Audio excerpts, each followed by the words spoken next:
Wait for it. Trying to do that quietly. Welcome everybody to Lake Forest Park City Hall. Nice to see you all. The camaraderie is warm and the coffee is cold, so we'll get on from here. With that, we're going to start with the Pledge of Allegiance, please. I'll lead us. I pledge allegiance to the flag of the United States of America and to the republic which stands one nation under God, indivisible, with liberty and justice for all. Thank you, everybody. Please be seated. It's so nice to see you all here tonight. We've got a lot of special things going on this evening. I'd entertain a motion for adoption of the agenda. So moved. Second. Been moved and seconded. Would you like to make a change, Councilmember? Yes, I would like to propose an amendment moving 6B, National Police Week proclamation to before 5A, the swearing in of our police officers. Do I hear a second? Second. It's been moved and seconded. Any further discussion? All those in favor of the amendment to the agenda, please say aye. Aye. Any nays? Ayes have it. Thank you, Council. With that, we're moving on to public comments. Little missive I have to read here. The Council will not be accepting online public comments. Comments are limited to a 3-minute time limit. This is an opportunity for the public to address the City Council on any item within its purview or control. Oral public comments are only accepted in person. It's okay, as long as nobody's hurt. Okay. Oral public comments are only accepted in person to ensure the orderly conduct of the meeting. Speakers are limited to 3 minutes. Council members may not respond to public comments, as may the mayor not as well, but may ask staff for follow-up if appropriate. Public comments may not be used to promote or oppose candidates for public office or ballot measures. The mayor or presiding officer may interrupt comments that violate these instructions that are unrelated to the council's purview or control and otherwise hinder the orderly conduct of the meeting. Chief. Thank you, sir. Cheers. Thank you. Okay, we have 2 folks that are signed up to speak. I apologize. It's hard to read this. Sabriye Lika? Yes. Yes. Would you like to join us at the podium? Welcome. Thank you for coming. Yes, with my colleague and I, my name is Sabriye Lika, and this is Charles Kite. We're here with the Small Business Administration. We just wanted to inform everybody about the disaster loans that are available through the SBA. The deadline is coming up soon. That's why I'm sure that people have come by already to introduce the loans to you. I think you're gonna have to, because I haven't memorized. Yes, the deadline is June 10th, so it's coming up shortly.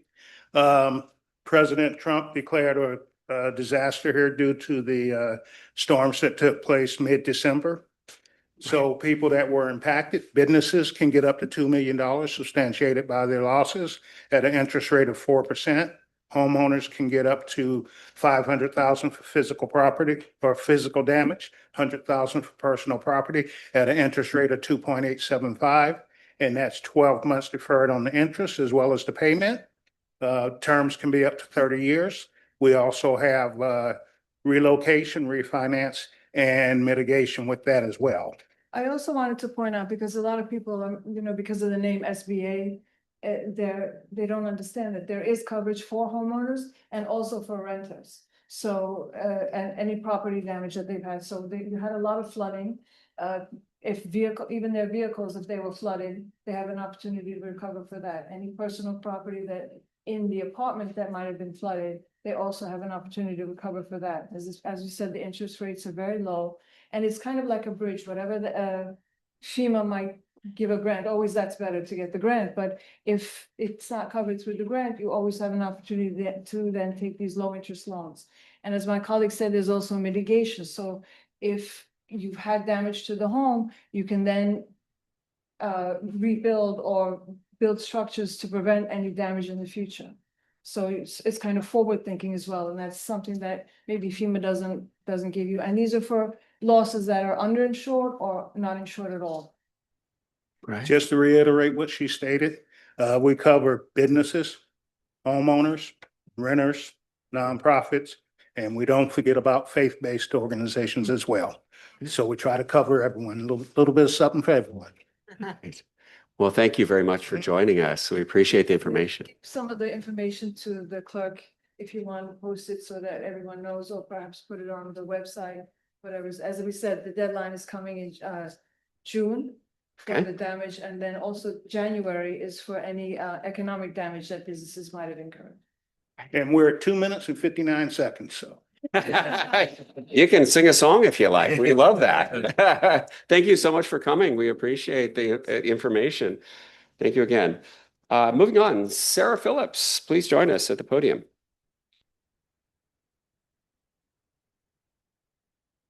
I'll be quick so we can get to the main thing, right?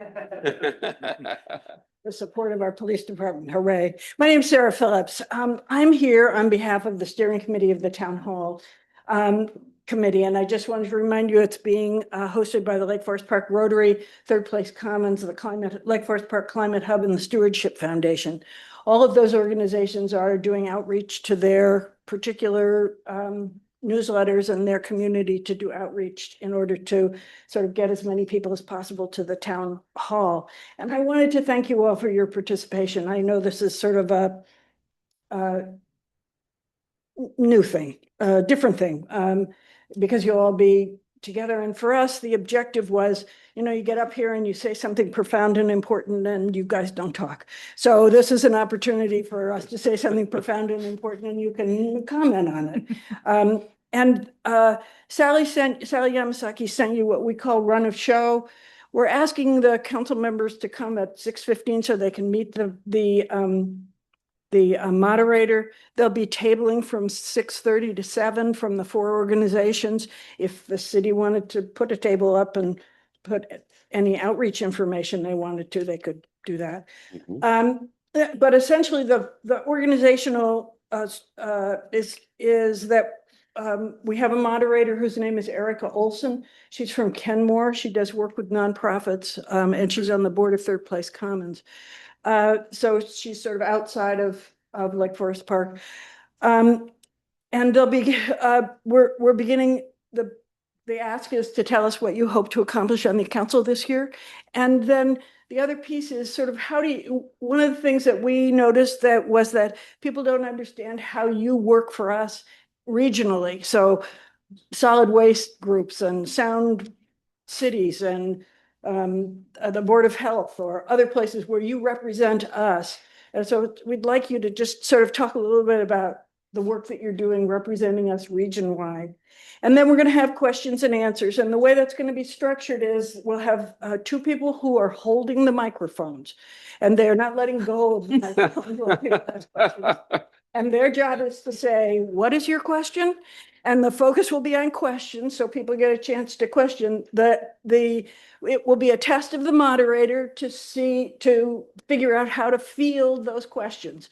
The notion would be, we would ask the person who felt they were the most knowledgeable to take a run at it first, and then she'll say, is there anybody else who wants to add a little bit more? The notion of you all answering the same question would be, there'd only be 3 questions. So the notion would be to see how many questions we could get up and answered. We think it's going to be fun. We're going to have food. We're going to feed people. That always makes people happy.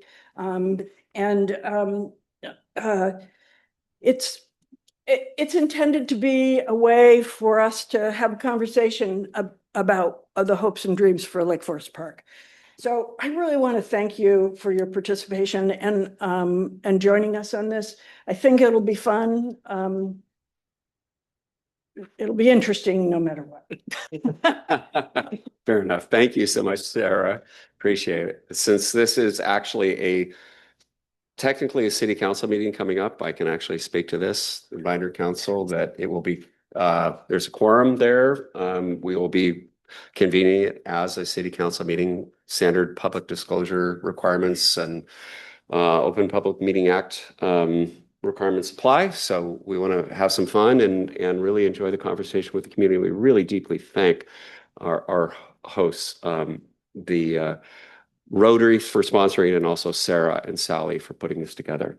Councilmember Riddle. Did I miss the day and time, or should we make sure we get that out right now? It is May 20th at 7 p.m. or 6:30 social hour, 7 p.m. convening. Sarah, if you want to, is that? Yeah, we do have good questions. 6:30 to 7 is going to be an informal. We'll have Yeah. tables up. People have a chance to chat with folks. It will begin the actual sitting down at the table.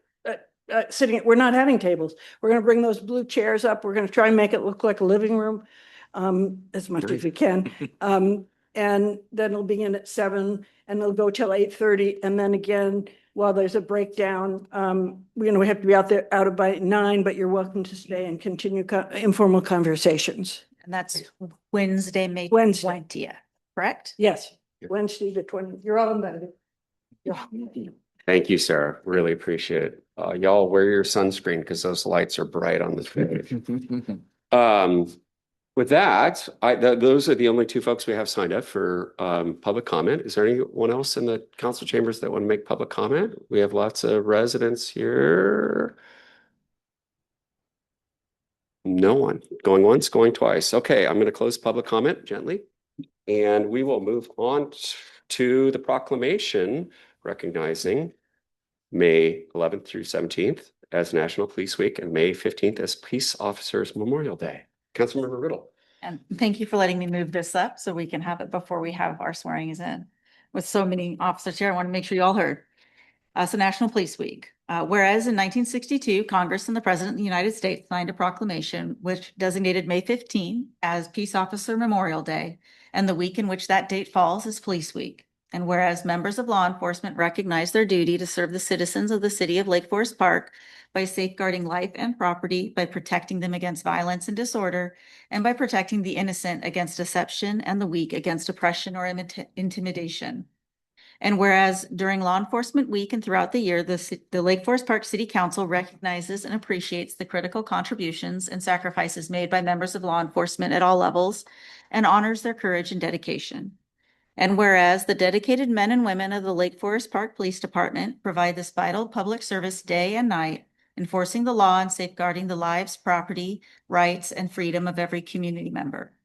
Now, therefore, the mayor and the city council of the city of Lake Forest Park do hereby proclaim the city's recognition and appreciation of our law enforcement officers, past and present, by designated the week of May 11th through 17th, 2026 as National Police Week, in recognition of the service given by these men and women who stand guard to preserve the rights and security of all citizens. Further, the City Council calls upon the residents of Lake Forest Park to observe May 15th, 2026 as Peace Officer Memorial Day in honor of those fallen law enforcement officers and those who became disabled in the performance of their duty, and recognize and offer our respect to the survivors of our fallen heroes. Signed this 14th day of May.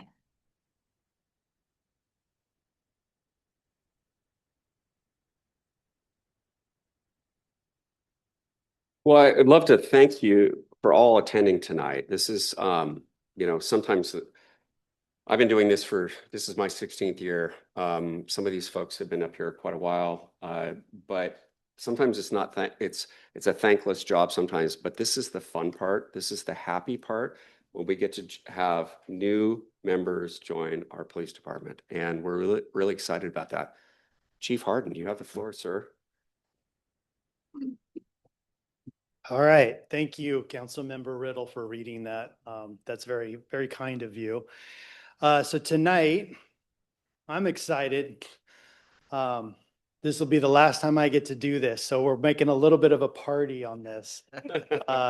Tonight, we're going to be recognizing 5 members of our police department, a sergeant promotion, 2 detective assignments, and 2 new officers. And we're going to start with our 2 new officers. One is an entry-level officer, Ethan Warner. So Ethan, want to come? So typically I don't do this until they've passed the academy and they gotten their badge and the training, but I'm very proud of this individual and I'm very excited to have him on board. And so he's going to join us for this party here, and we're going to do this a little early. Still got to get through the training though. But Ethan Warner joined the police department in March as a new entry-level officer and is scheduled to attend the police academy this coming August. So if you hear that difference between March and August, that's a long time. Ethan will begin pre-academy training as he prepares for the next step in his law enforcement career. About a year after graduating high school, Ethan was introduced to the fire service. He completed the fire academy through Joint Training Group and earned his EMT certification before being hired as a resident firefighter EMT with Sky Valley Fire. That experience ignited his passion for helping others and placed him in the real world, high pressure, life-saving situations, as opposed to second responders, now first responder. That experience, working closely along law enforcement on a variety of calls allowed him to build strong relationships with officers and ultimately inspired him to pursue a career in policing. So Ethan chose law enforcement because of his genuine passion for serving others, responding to people during their most critical moments, and being the first on scene, making an immediate impact and provide help when it's most needed. Prior to joining LFPPD, Ethan worked at Nucor Steel in Seattle, where even our own firearms and narcotics seized by our police department were destroyed and processed and destroyed. Raised in Lake Stevens, Ethan stayed active in football and track before graduating high school. Outside of work, Ethan enjoys hiking, weightlifting, sports, travel, and spending time with his family, friends, and his 2 dogs. What's your dog's names? Terry and Kona. Terry and Kona. Ethan is excited to begin his law enforcement career with LFPPD and hopefully one day maybe being chief, okay? Welcome. Pressure. You can clap, it's okay. Yeah.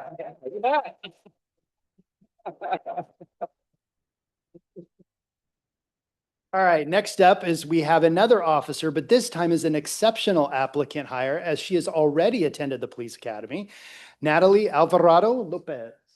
Right, there you go. All right, Natalie joined our police department at the beginning of the month. Natalie has begun the pre-field training program and will begin field training very soon. Prior to joining LFPPD, Natalie served as both a deputy and corrections officer with Snohomish County Sheriff's Office. During her time there, she was also a member of the volunteer intelligence team, where she developed strong communication skills, attention to detail, and the ability to remain calm and professional in the fast-paced environment. Her experience working closely with both staff and inmates strengthened her situational awareness and understanding of the importance of teamwork and community safety. Before working in law enforcement, Natalie worked as a behavioral technician, assisting individuals with autism performing day-to-day tasks. In that role, she helped clients care for themselves while ensuring their safety and well-being. Prior to that, she worked as an animal technician for Alta Sciences, where she was responsible for the care of laboratory animals. Outside of work, Natalie enjoys spending time with her family, practicing hot yoga, and playing video games. Having grown up in Snohomish County, Natalie is excited to begin her law enforcement career with LFPPD. Welcome to the department, Natalie. And Natalie, since Natalie will be working in the field immediately, she's going to need to be sworn in by Judge Grant. So come on up. Nice. And you can clap too. Yeah, you bet.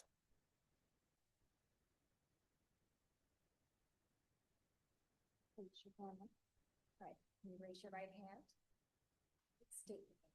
I, Natalie Alvarado-Lopez, Having been duly appointed having been duly appointed as a police officer for the city of Lake Forest Park, as a police officer for the city of Lake Forest Park, do solemnly swear do solemnly swear that I will faithfully and impartially that I will faithfully and impartially perform the duties of the office perform the duties of the office as prescribed by law as prescribed by law and to the best of my ability, and to the best of my ability, and that I will support and maintain and that I will support and maintain the ordinances of the city of Lake Forest Park the ordinances of the city of Lake Forest Park and the laws and the Constitution and the laws and the Constitution of the state of Washington of the state of Washington and the United States of America. and the United States of America. Congratulations.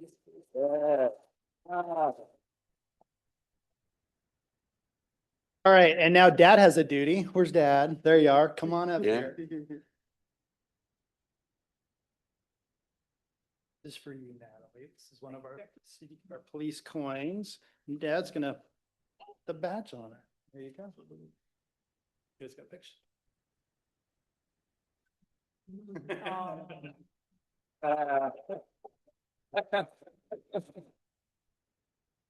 You get a picture of her? Yeah. Okay, Natalie, all right, cool. Chief, it's our tradition to get a picture with the Yeah. chief. And yeah, when you're sworn in and the council, let's do it. It's not the first time we'll embarrass you.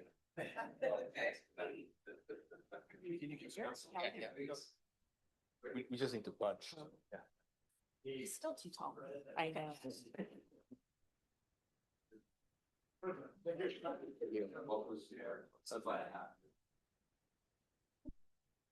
Thank you.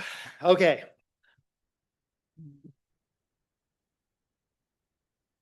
Can I have a quote for you?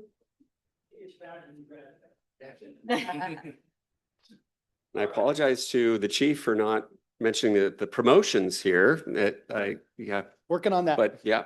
Okay, so next is the introduction of our new detective assignments. So although Detective Robles has been in the detectives for several months, we were waiting for Detective Carlsrud to join us as he was spending time with his family as a new father. So we can have Brandon and Juan come on up here. So we've had Detective Teshlog in detectives for, I think, almost 10 years or so.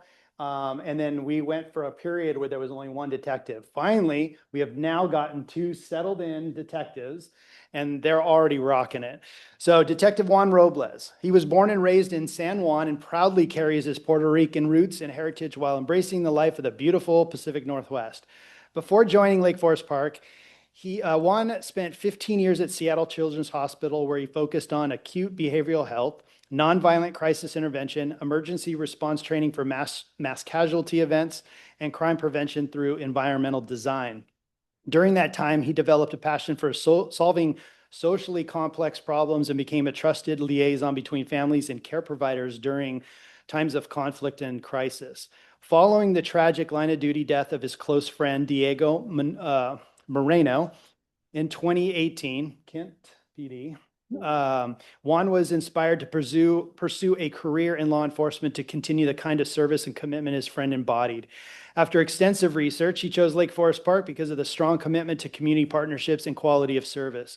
Since joining the department, Juan has become a certified firearms instructor, certified Spanish interpreter, member of the Major Crimes Task Force, and now assigned to the Investigations Unit as a detective. He remains committed to serving and protecting his community while advocating for those in need alongside his LFPPD family. Congratulations. Yeah. Oh, wow.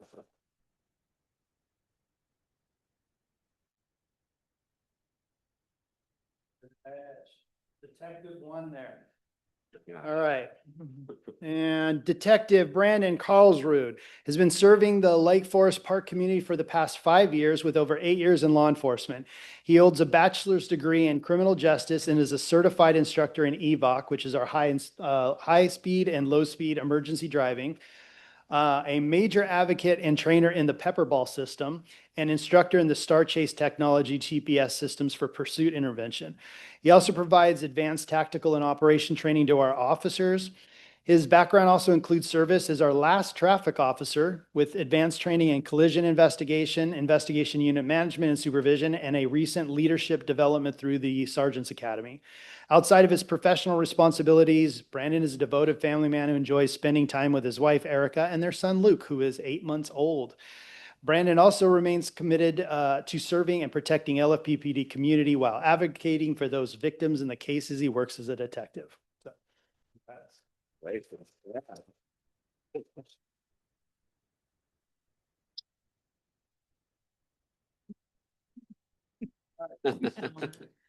this is, do I need the Law and Order dun-dun for these guys?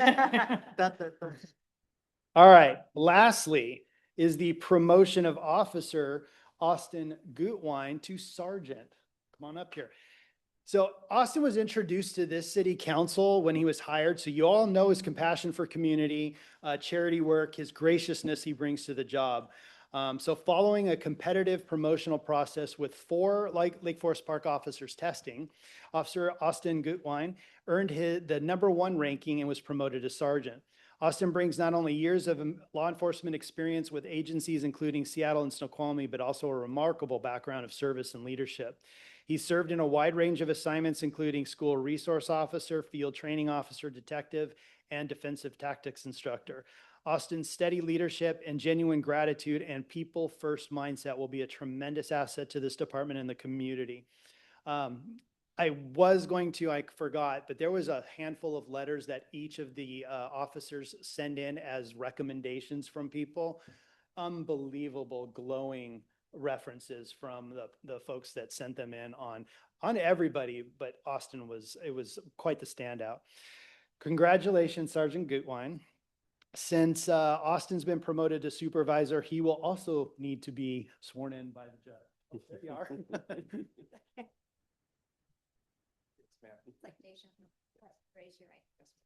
I state your name. I, Austin Gutwein, Having been duly appointed having been duly appointed as police sergeant as police sergeant for the city of Lake Forest Park, for the city of Lake Forest Park, do solemnly swear do solemnly swear that I will faithfully and impartially that I will faithfully and impartially perform the duties of the office perform the duties of the office as prescribed by law as prescribed by law and to the best of my ability, and to the best of my ability, and that I will support and maintain and that I will support and maintain the ordinances of the city of Lake Forest Park the ordinances of the city of Lake Forest Park and the laws and the Constitution and the laws of the Constitution of the state of Washington of the state of Washington and the United States of America. and the United States of America. Congratulations. Yeah.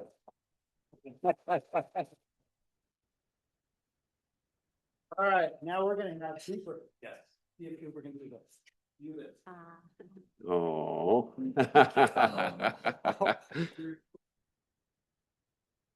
Practice. Oh.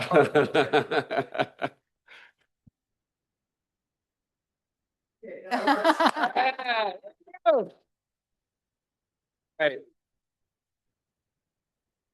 All right, and then I get to stop on these sergeant. there you go. Chief, let's get those pictures, Chief. Yes, let's get a picture. And then probably should detectives too. Yeah. Yeah, we can do it individually and then, make sure everybody's right. Okay. What? You can hang out back here too.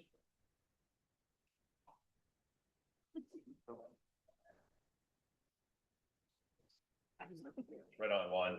There we go. It's on the whole neighborhood. Perfect. Thank you. Congratulations.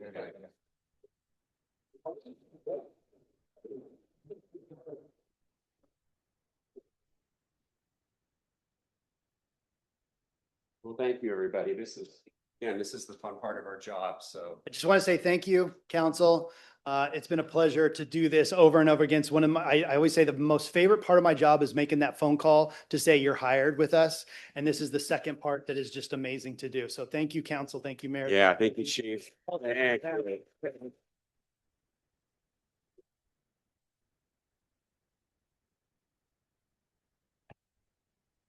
It was a little while ago. Thank you, everybody. Eat cake. And while everybody's Yeah.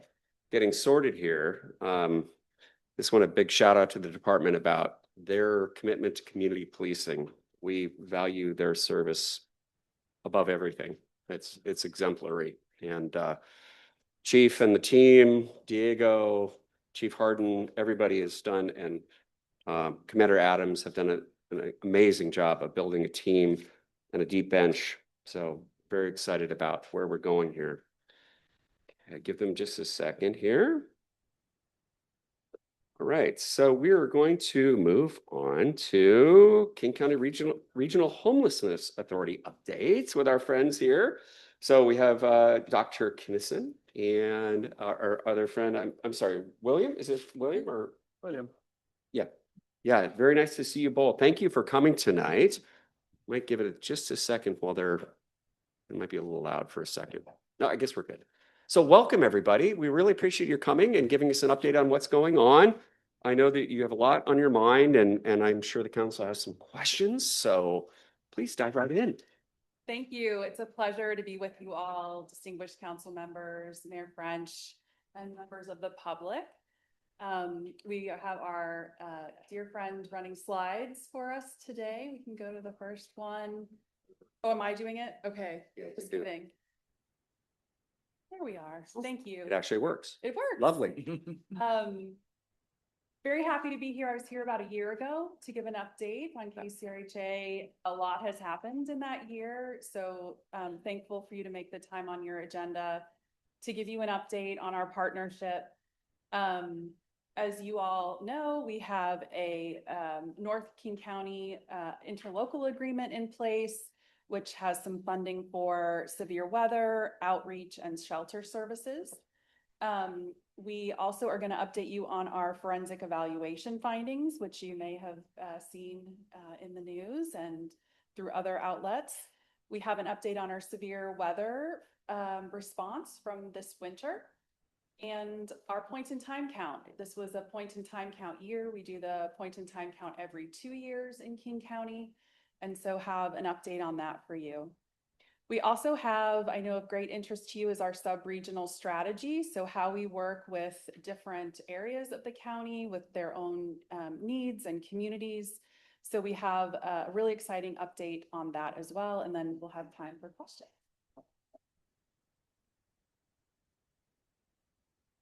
Just to ground folks, I know not everyone lives and breathes KCRHA like we do. Our agency is about 5 years old.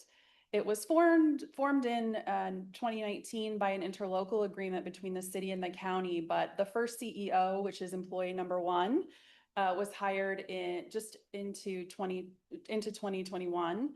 As you all know, I joined in August of 2024, and there has been a lot of growth, a lot of also setbacks, a lot of learning, and a lot of continuous improvement at the agency over those 5 years. Very notably, the investment that some of the communities have made on the north side is just really showing how we can leverage the regional framework to do things better, more efficiently, and serve our community better. The East Side communities followed suit, taking your example, and we got that signed last year with Bellevue and Redmond asking us to help distribute their severe weather funding. This is what the KCRHA North King County ILA looks like. I know you're familiar with this. It's just under $300,000 in fiscal year 2026. And that's for severe weather, which we talk about a lot, but also street outreach and some enhanced shelter. You can see that our community partners, Porch Light, Friends of Youth, Hope Link, Lake City Partners, Mary's Place, and Sophia Way are the recipients of much of that funding. And then some of the severe weather funding goes to other providers as well. In calendar year 2025, we were able to support almost 4,000 clients with these funds. The homelessness response system can be sort of complex, and so we're trying to find very easy ways to explain that to the taxpayers who are providing funding through their taxes, and those of you who are responsible for ensuring that we are spending that money appropriately. So William Towie is our new deputy for strategy, and has done this new, I think, very interesting analysis with his data team of how we're moving folks through the system. And so I'd love for William to talk a little bit about that. Thank you, Kelly. Council members, Mayor French. It's nice to be in the North End again, previously with Lake City Partners and now with KCRHA. One of the exciting opportunities for me in this role is to be able to lean into the regional response of the entire community of King County to the homelessness crisis that's been upon us for many years. And later I'll talk a little bit about the point in time count, which provides a sort of single moment snapshot of what's going on. But this slide you see in front of you speaks more to the overall flow of the homelessness response system and how homelessness occurs in our community. It is more like a river that flows through. At any given moment, the homelessness response system, which can be thought of as being bounded by participation in the Homelessness Management Information System. Some of you may have heard that term HMIS. That is the underlying federal software mandate for a program that keeps track of all of the services that are provided to folks experiencing homelessness, whether it's shelters, day centers. Not all encounters with the homelessness response system result in a person being entered into HMIS. For example, you might receive some temporary rent assistance from a faith-based community. That would not cause you to be entered into HMIS. But if you enter a shelter or you enter a particular program or a day center even, you're being entered into HMIS. And I often note that nobody gets entered into HMIS by accident. Folks who enter into our system are struggling with serious challenges in their lives and facing unsheltered homelessness in a way that may be new to them or they may be returning to it. But either way, it's profoundly disruptive to their world. And at any given moment, we have about 30,000 folks who are in the system. Each year, about 20,000 more folks are entering the system. And when we sort of balance our books, if you will, at the end of the year, by using a point in time count tool to assess where are we actually at in terms of unsheltered folks out on the streets, we know that we are not serving everybody who's entering the system. And every year, more and more people are ending up out there homeless as a function of this flow, if you will. Sometimes the graphic will be like a bathtub, and the water's coming into the bathtub faster than it can drain out of the tub, and so the water's filling up. And that's what this slide really tries to express, is the flow and how that works in our community. And I think folks are familiar, but we're really occupying that middle box. We unfortunately don't have the resources or the purview to do prevention work. And we also don't control exits to housing. We don't have any housing beyond the limited amount of permanent supportive housing that's really high intensity for high needs folks that also is high cost. So we do what we do within that emergency response system and try to work with our cross-sector partners in behavioral health, law enforcement, the justice system, physical health to make sure that we're getting into coordination and improving the system.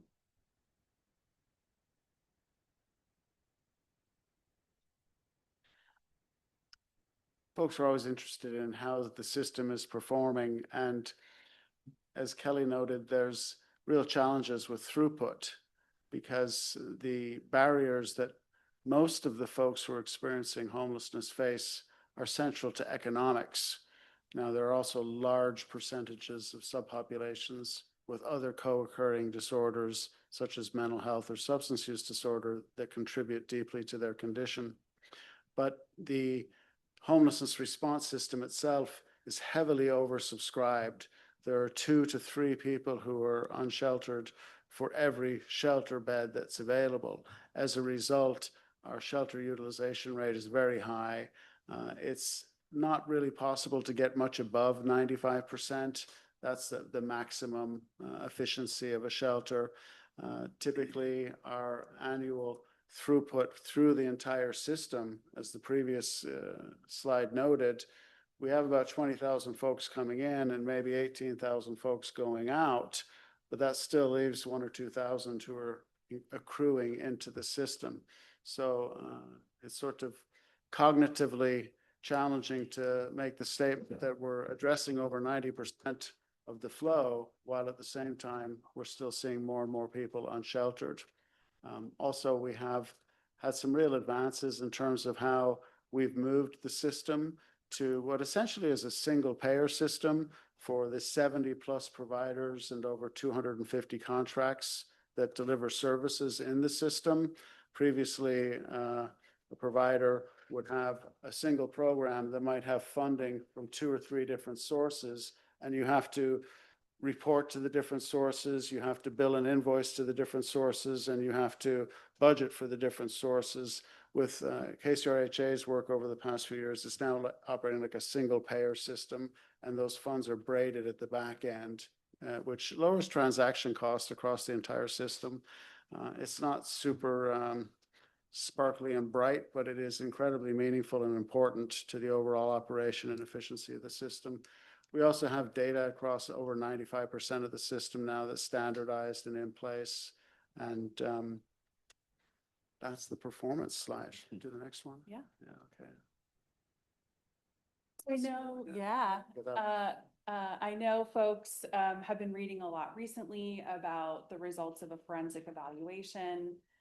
Again, coming in August of 2024, the board was very clear with me that there had been progress, but there was a lot that was not working, and asked me to end a 12-month period with a fully functioning organization. And as we made a lot of progress in lots of areas, including our finances, but as part of doing that, realized it was stood up in such a quick way in a context that was very challenging, with a lot of leadership and staffing turnover, that we really needed expertise from an accounting firm to come in and sort of put all of those pieces together so I could see what the problems were and start to fix those. I perceive that as a very sort of radical act of transparency and accountability. Others have seen it in a different way, and I'll let you make up your own minds. But the key things I want you to know: one, the forensic evaluation goes all the way back to April of 2021, which is when we got all of the contracts for King County shelter and homelessness response, not a little bit at a time, all of them all at once.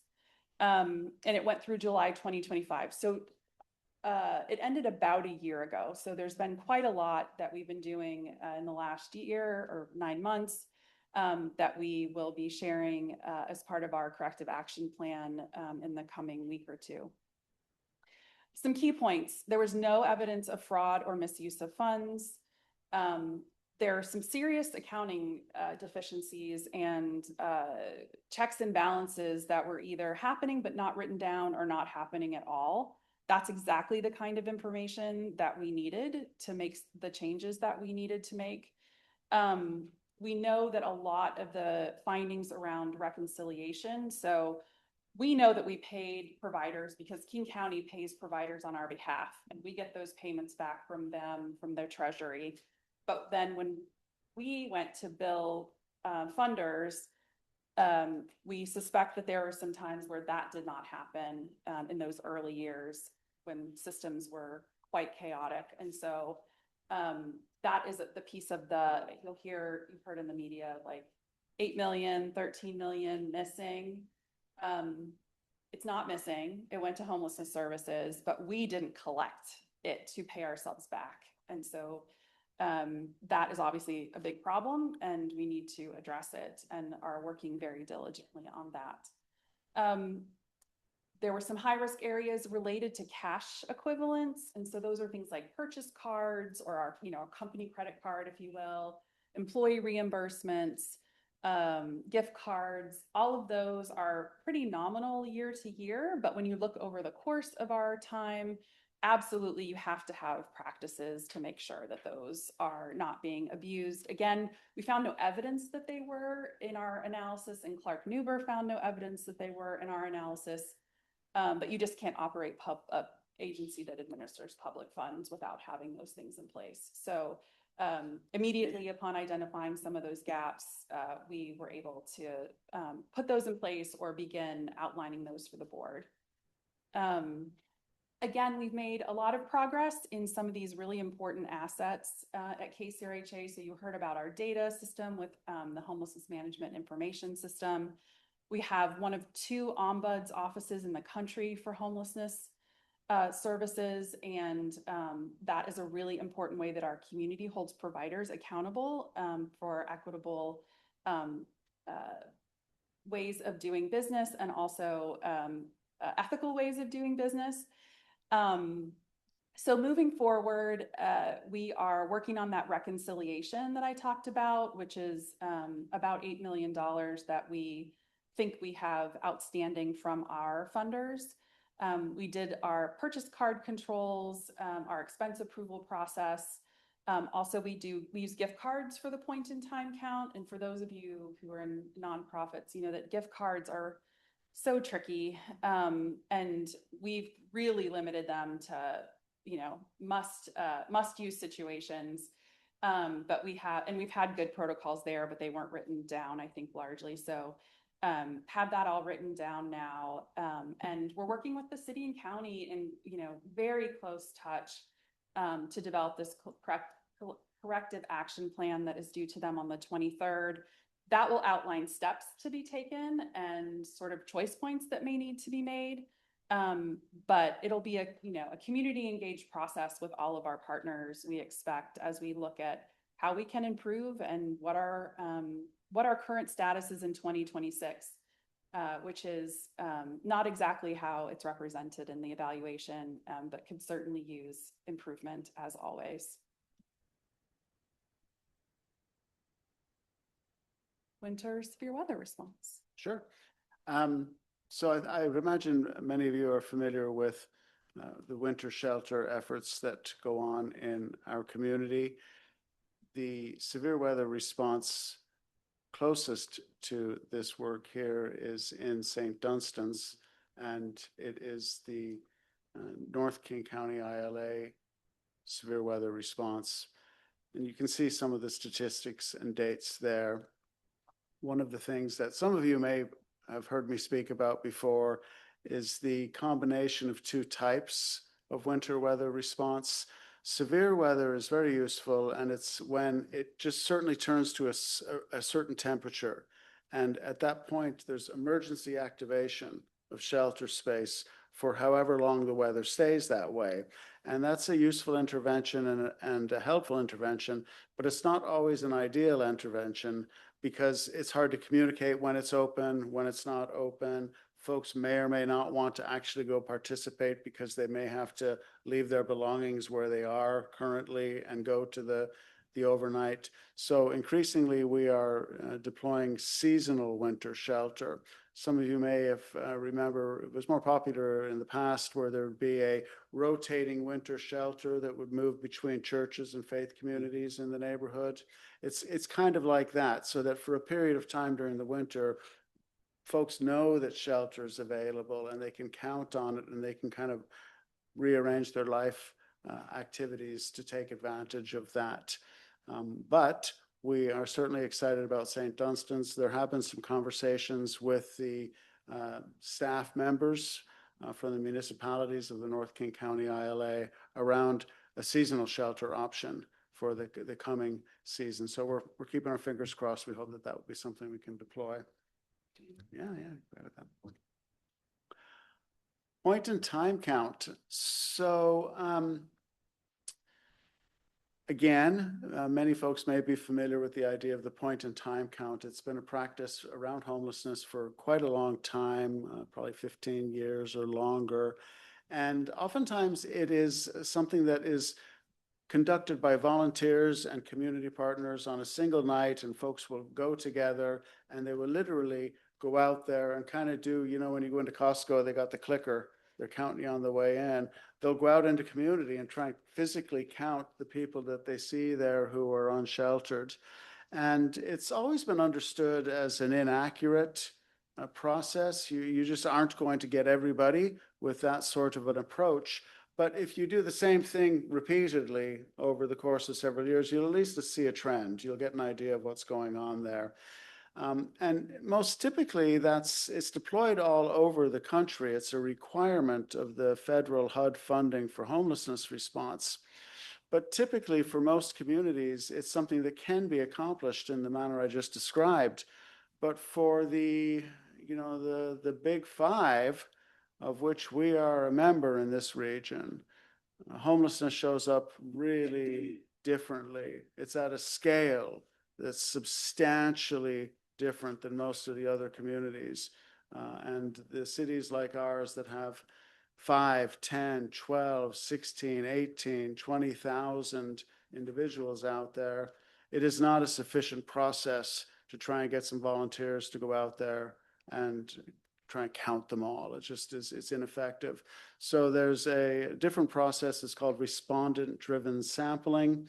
It's a health-based process. It's been around for quite a while. And it uses a process where you interview one person and they give you a set of data, and they in turn connect you to another person or two other people. And then you talk to those people, and they in turn connect you to 2 or 3 other people. My favorite explanation of this was on a podcast by KUOW recently, where they held up an image. It's like that image of your 5 degrees of separation from Kevin Bacon. You know, we're all connected in some way, but it provides a much more accurate understanding. It also provides really important data, demographic information, and system experience information. So our most recent point in time count is the 3rd time that we've used that method. We conducted over 2,000 surveys. We had 28 sites, 27 physical sites, and then the family phone line at Mary's Place was used for that. Well over 150 volunteers. And we're really excited about the results of that. Not because we need to know the number. We know the number is going up. You just have to look at the chart and the trend. This is what's happening. But we're excited about it because the data we get from us helps us build a better system, helps us find and deliver a more informed and responsive system. It helps to make sure that the investments we're placing are going to the best possible place. No matter what investments we make, they're all going to be taken because we're so oversubscribed. But we need to make sure we're doing the ones that are the most effective and the most useful. And this point in time count helps us achieve that. And as I mentioned earlier, it also gives us this sort of snapshot point in time that interacts with that flow data I was talking about earlier, that helps us really understand sort of the difference between the checkbook register versus what's my net worth kind of balance sheet versus P&L for the problem. So we will be announcing this on March 27th, and the release will come out on May, excuse me. I don't know what month it is, I really do. It'll be coming out on May 27th, and it's a 2-stage delivery. The first release is early calculations. We partner with the University of Washington. They do all of the data calculations on this because it is a sophisticated approach, a research method.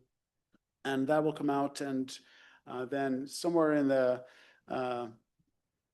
it says fall 2026. I expect us to get out there a little before fall. I'm thinking late summer, we'll have the full in-depth report out there. I should stick to the script, I suppose.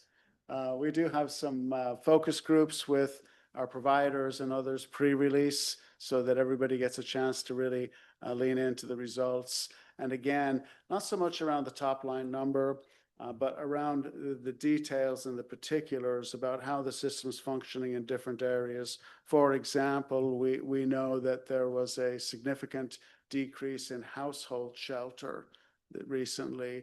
Mary's Place are the biggest provider of that type of shelter in our community. And over the past 18 months, they've had to close 2 of their largest shelters. And, those numbers matter when you remove 500 units of family shelter. It shows up in the system. It's still me here. Yeah, so this is William's show now. I know, I don't know about that.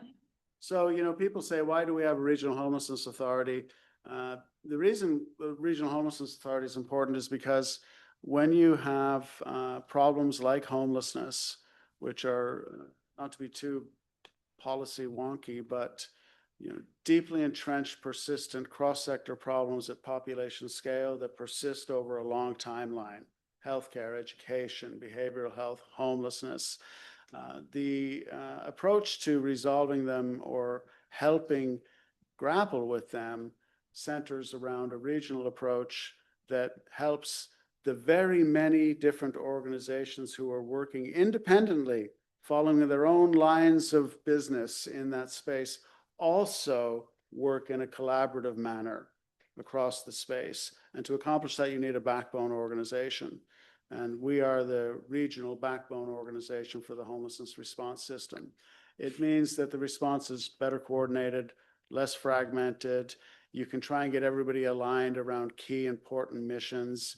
You can do data across the entire system. You can begin to get the kind of important knowledge that we need so that we can do things like understand how youth and young adult homelessness is experienced over time through the system, what's working, what's not working, again, inform that best use of the limited funds. And we also know that homelessness is experienced differently in different parts of our county. The experience of homelessness in downtown Seattle is different than in Lake Forest Park. And in Lake Forest Park, it's different than it is in Burien.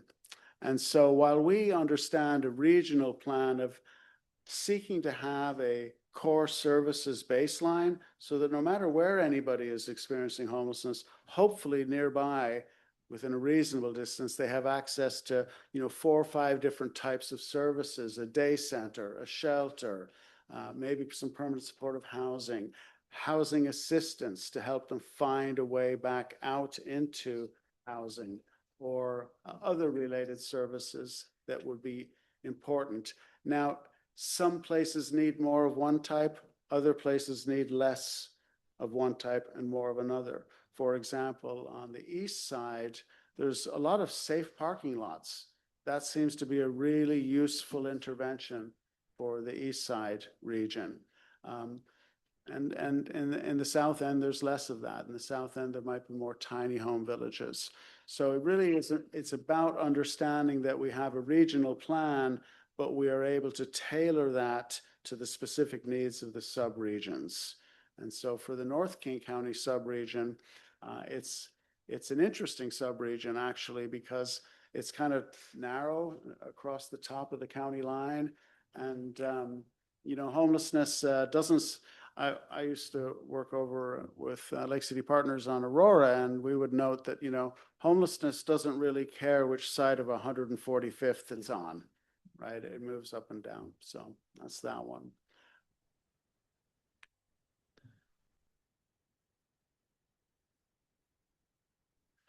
Well, it won't accelerate for me, so I guess I'm supposed to say more about, I was pushing the big button, yeah. We do have a regional 5-year plan, and that's also integrated into how we approach regionalism. And there it goes. Thank you, Summer. This talks about what I've been discussing in a little bit more graphically, the role of the backbone partner, the role of having a leadership table across different groups and subsections. So we meet regularly with probably a dozen or 2 different types of groups of specific partners: youth and young adult homeless partners, veterans, seniors, geographies like the subregions. And those groups are those independent actors who have their own focus and space, but we all meet together collaboratively to try and attain larger system-wide goals. And then we also have our sub-regional coordination teams, which do some of the things I was talking about before, relative to how do we make the very, very best use of funds? How do we understand how to deploy them? How do we understand what services to prioritize? And how do we use technology so that we can do things like by names lists that we can have that serve either a particular type or group of people or a geography?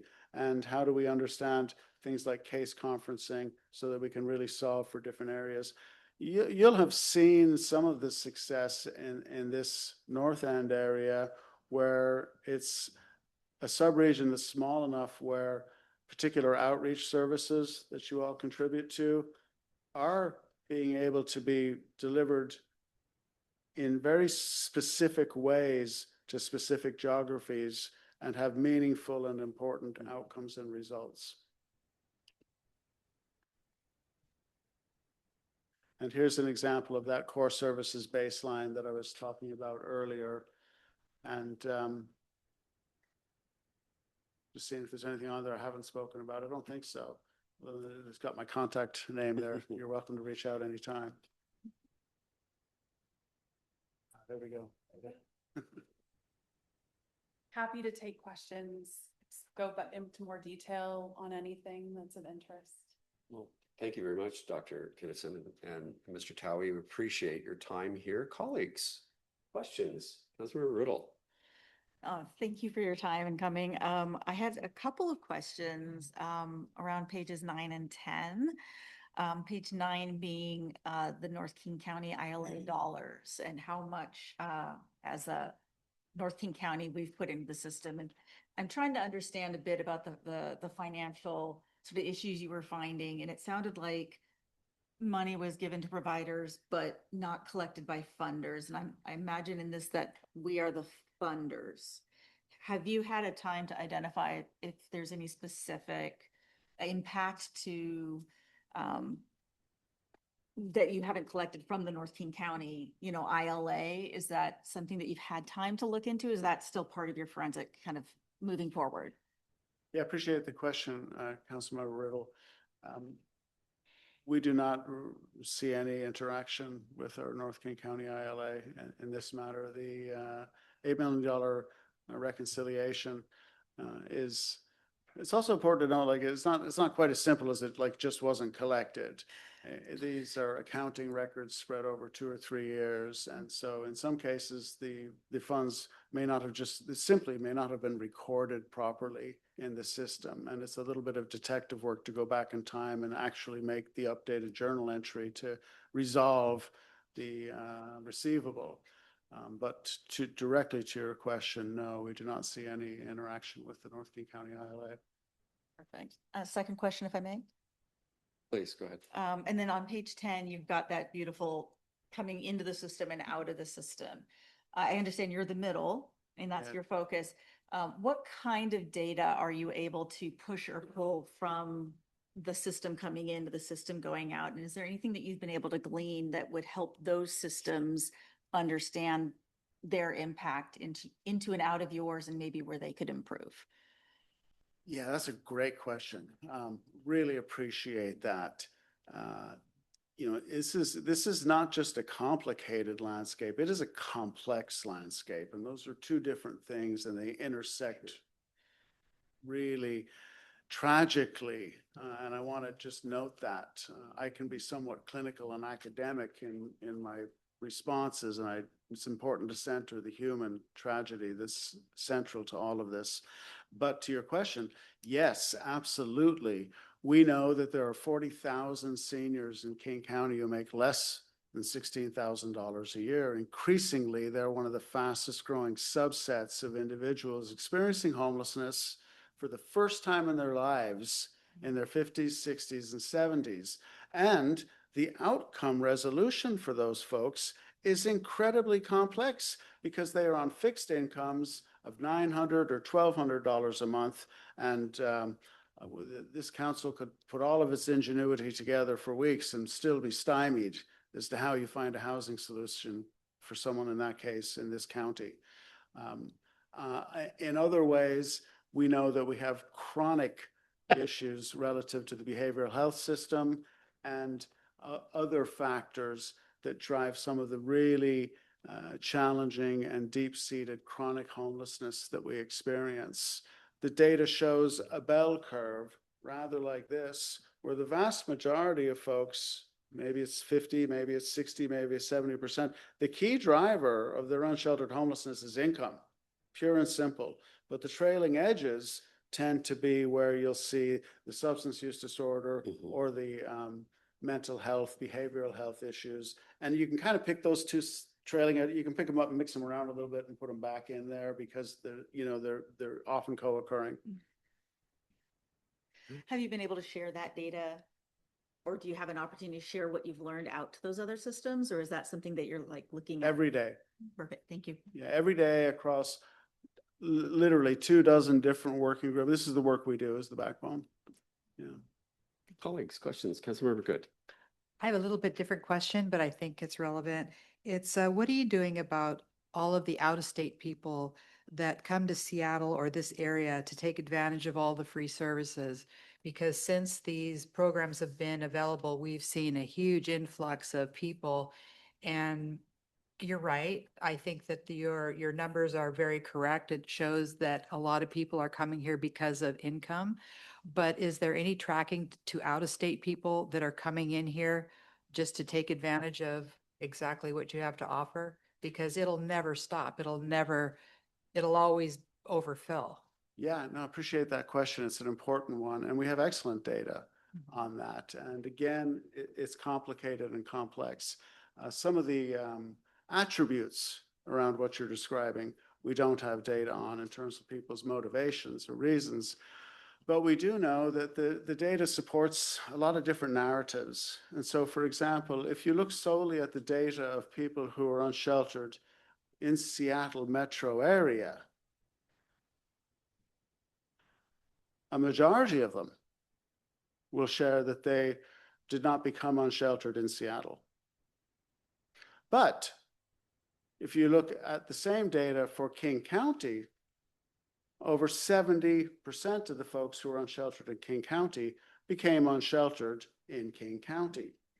So what that notes is that wherever there's a density of services, which there are in Metro Seattle, you will have folks from the outer lying areas of the county concentrating in that space. Also, it demonstrates that there are folks who come from out of state into our state who are unsheltered. And so it's a mix of those things. Just as a follow-up, because there are states that have, I guess that's more of a different way of looking at the out-of-state people, and they have put some controls in place. So that's one of the first things that they track is if they have a last known ID and it's from out of state, they might, instead of housing them, they might send them back to their closest family member. I'm not the expert, but I have seen that some of these states are getting a little bit better handle than what we seem to be experiencing right now on the problem. So just a thought. Yeah, it's an important reflection. Earlier, I noted we're one of the big five. And so there are certain metro areas in the United States and in other countries where the confluence of characteristics and drivers cause really intense levels of unsheltered homelessness. Seattle, Portland, there's several other cities. And the corollaries to other locations aren't always portable. But I will share that I've personally, as the executive director of a homelessness provider, had the great opportunity to have folks who have become sheltered and stabilized themselves and paid for them to be able to travel back to their families in other states. And so there's a real story of reconciliation and opportunity there, I think, that's worth noting. Thank you, colleagues. Vice Chair Goldman. Yes, thank you. So Lake Forest Park's contribution is to the severe weather shelter, and your slide said that roughly 140 people used it this winter. My question for you is, based on your data, to how well are we meeting the needs of North King County in terms of the number of people who would need that shelter? Specifically to severe weather shelter, it's an interesting question.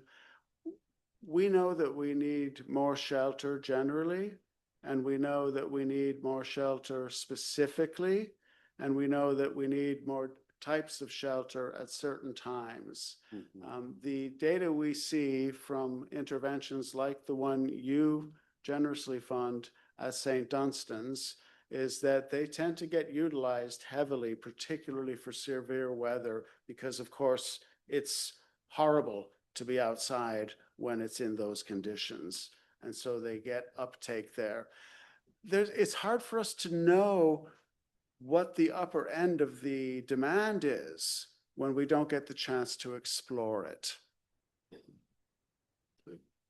Thank you, Councilmember. Deputy Mayor Furtani. Thank you for coming, and I really appreciate your being able to explain a lot of this. I know that, the audit basically has been in the news quite a bit, and that, there's been a response by the mayor of Seattle and the county executive to the audit itself. Sorry, swallowed poorly. Okay. I wanted to give you an opportunity that if you had a magic wand reset, how would this be different? How would basically KCRHA broadly, not just like Forest Park, how would you basically set up the situation so that these kinds of issues that arose didn't arise again? Yeah, I think we've done a lot of reflection. Certainly, as you all know, the community was at another one of these inflection points right before I was hired, right? Losing a couple of interim folks in a row and then saying, are we hiring the new permanent person or not? And so I think we understand that we took on too much too fast, which is why I sort of pointed out that kind of just got all of the contracts sort of all at once. And as you know, any sort of enterprise that's just there was a lot of startup talk and mentality at the time, right? To do something different, to get out of the, stodgy government, that sort of narrative. We were going to use the tech, the influence of Seattle and do a startup. And in DC, when we tried to innovate, we often would talk about how innovation is really great and it's really hard to do with public dollars because we're risk averse and we should be with public dollars. And so I think that was a bit of a mismatch in like philosophy and undergirding of the agency. Instead of standing up a different kind, a more efficient kind of agency that administers public funds, we kind of tried to do a startup, a nonprofit, something, right? Hired folks who were coming from that lens. I think in retrospect, you can't do this work without the solid system foundation of accounting for public dollars, of reporting data, servicing providers. And it was just a real mess. When I was hired, my name was often bureaucrat Kelly Kinnison. And I thought but that's exactly what we need right now. Like I wear that proudly as a career public servant. Like, yeah, a bureaucrat needed to get up in here and like make systems and processes that are not as fast moving as in a startup, but are accountable and know where public dollars are going. And again, the overstatement in the press of like, it's missing, we don't know. We know that it went to homelessness services, but we have a mess on our back end and that's not okay. And now that we know the scale of that, right, working very quickly to clean that up. Thank you, and I wish you well on that. Thank you. Colleagues, other questions? Councilmember Rosenau online here.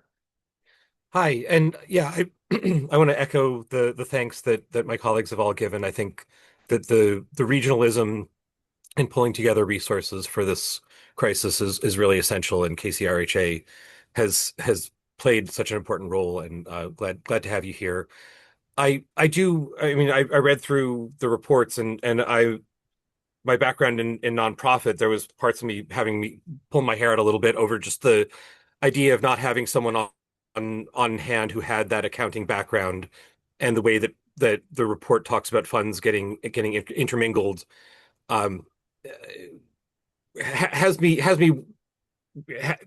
had me flustered reading through it. And so I appreciate you working on trying to get on top. And it is that process level for me that has me worried, because when you do have this in slide 17 talking about being the central accountability and coordination mechanism, and if the processes aren't there in that coordination mechanism, then a lot of other things start to come apart. And the confidence that we need our constituents to have that the city's money is going into something that is going to be accountable, even if we know that the money does get to the people who it was supposed to get to and to the services it was supposed to get to.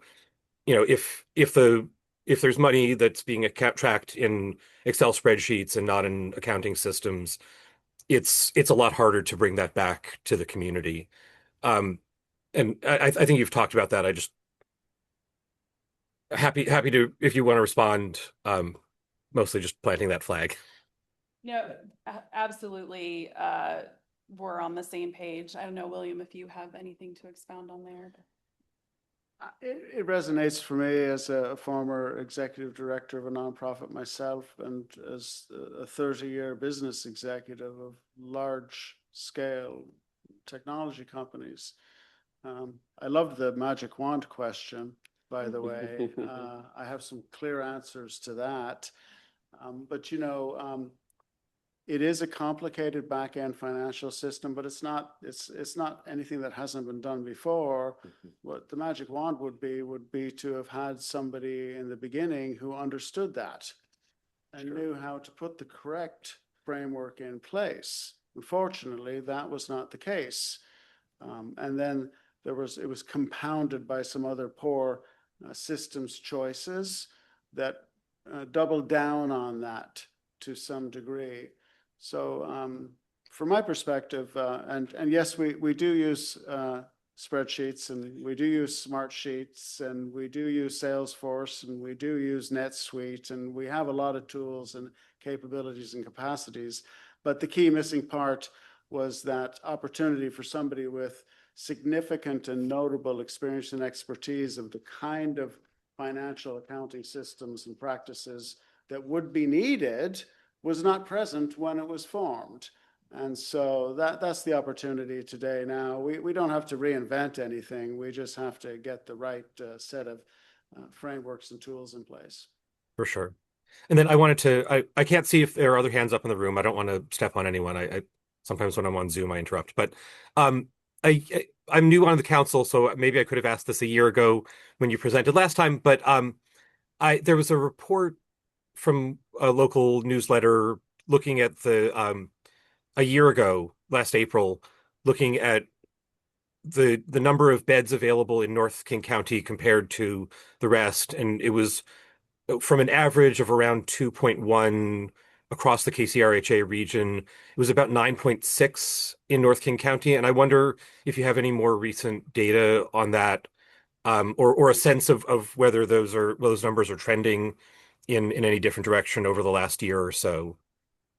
Yeah, absolutely. Love that question. And thanks for the attention to that. So those numbers originated in the previous point in time count from 2024. Earlier, I spoke a little bit about the challenges of like homelessness doesn't know 145th is the boundary, right? That's what that is central to. The North County zone is wide and narrow, and it abuts some really high density areas for us. Lake City, for example, coming right up in here is one of the really dense areas of unsheltered folks. Same with North Aurora, and popping up into Shoreline.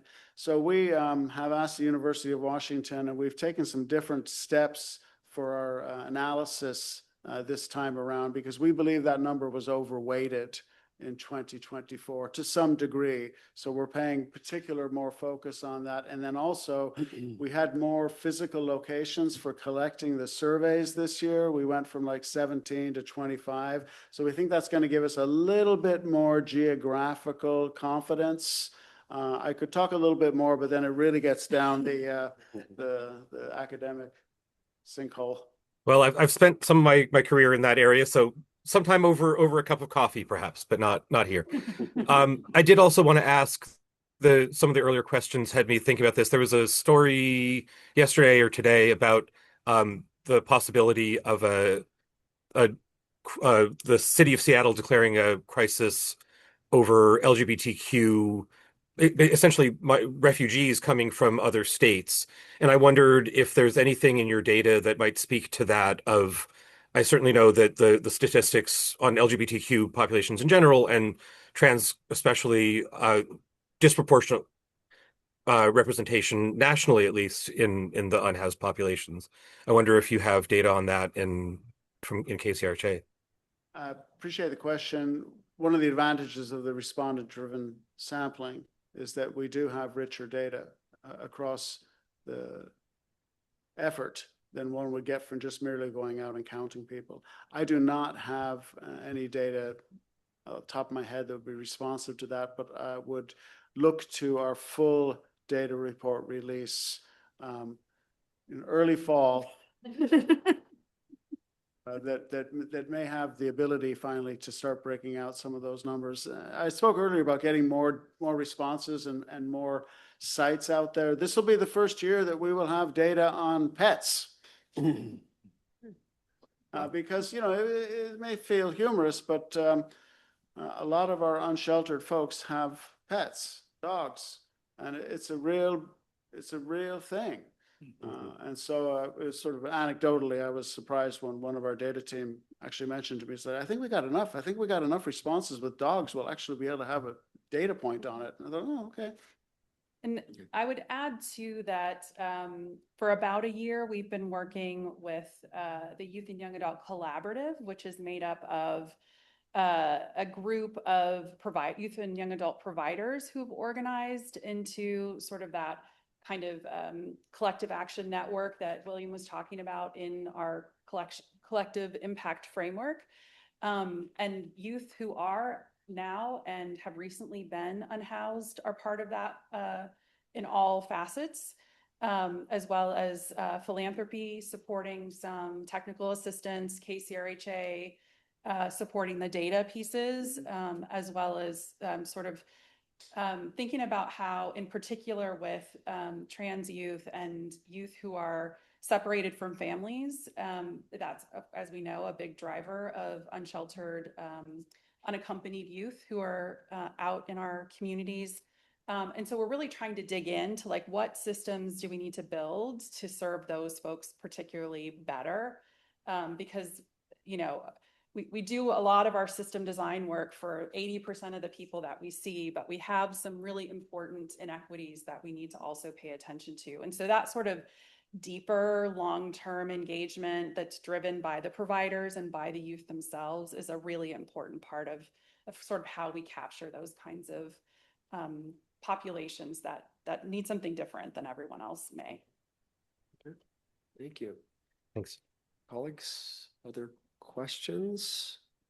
Looking down the dais, I would just say, you know, from the get-go, I know everybody who was elected at the time and all the folks up here who were not elected at the time were cheering for your organization. I think as we've seen this evolve as a business tech guy myself, I've always thought it needed to be more of a platform. And your comment, Dr. Kinnison, about the tension between innovation versus risk aversion is one that is always fundamental.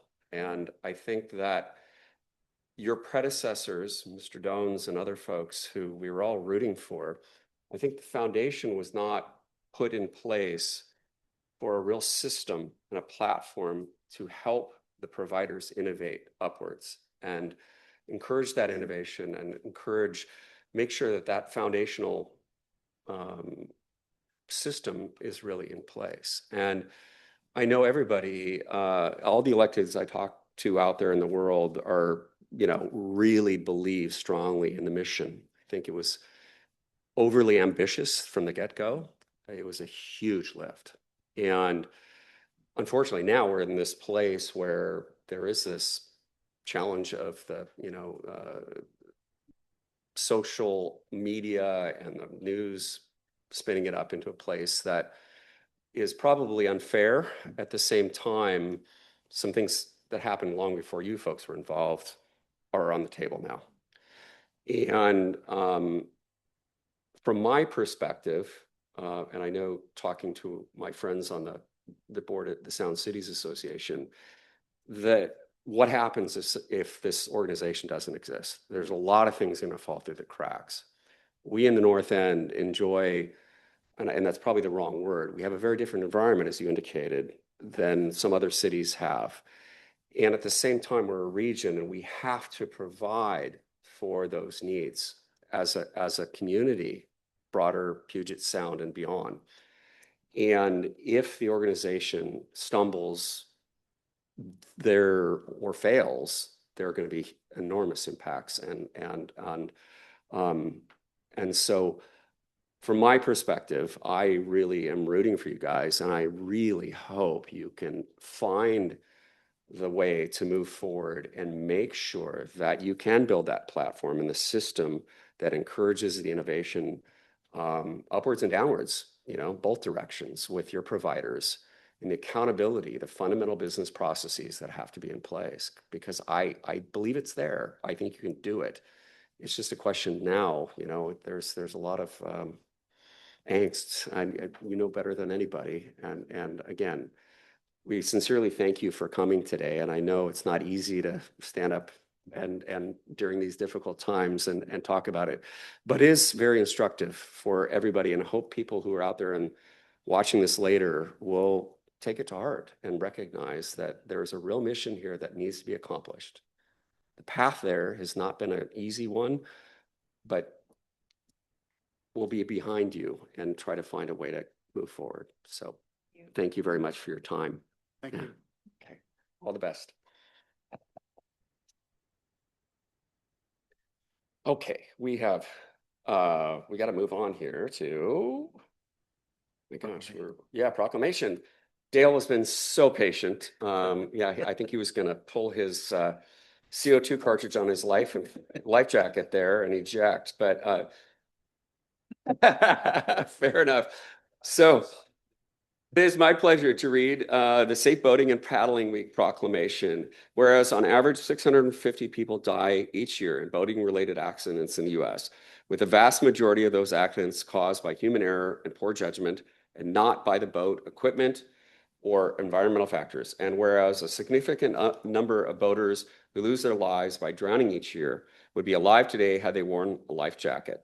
And whereas the city of Lake Forest Park is bounded by 2 miles of shoreline on Lake Washington, and whereas a large number of Lake Forest Park residents of all ages engage in recreational boating and paddling, and whereas the mission of the United States Coast Guard Auxiliary Division 2, overseeing the North Shore area, is to promote and improve recreational boating safety by teaching boating safety courses and conducting vessel safety checks. Now, therefore, the mayor and the city council of the city of Lake Forest Park do hereby proclaim May 16th to 2026 as National Safe and Boating Paddling Week, and urge all those who boat or paddle to practice safe boating and paddling habits and wear a life jacket at all times while boating and paddling. Signed this 14th day of May 2026. Dale, would you like to join us at the podium and share us some thoughts? Thank you for your patience, Dale. And is this? Yep. Okay. So good evening, and thank you for recognizing National Safe Boating and Paddling Week. Also, the great livability provided by the recreational boating opportunities provided by the city of Lake Forest Park and your 2 miles of shoreline within the city. We come to you with this request at this time of the year to remind the residents of the inherent dangers of those activities. And while the air may be warm and getting warmer, the water is still cold. It was snow a couple of weeks ago.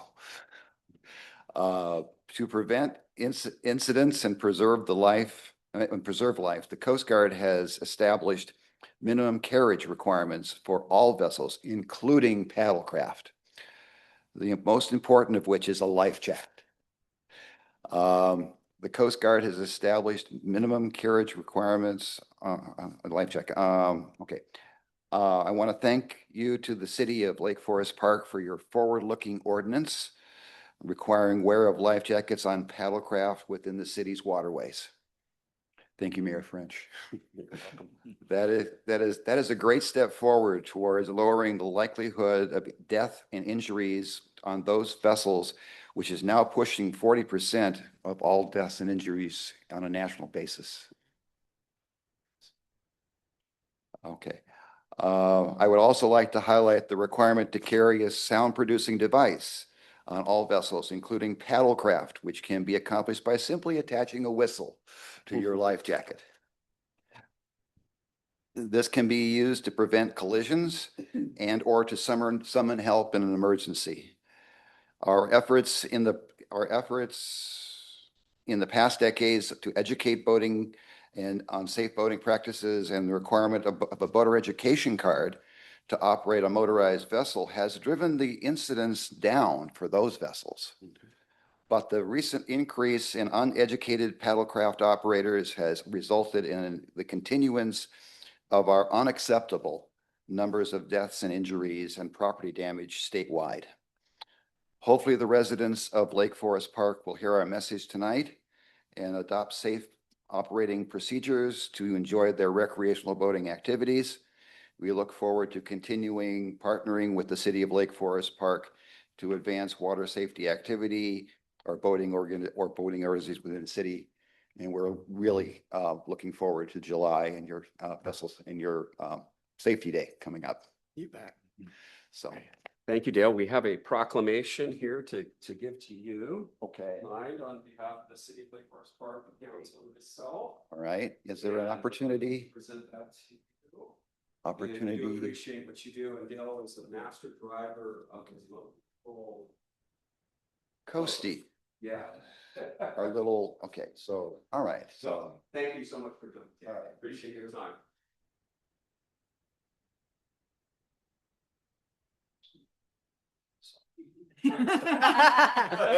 You're on dry land. But I will remind you that tomorrow is Wear Your Life to Work Day nationally. It is.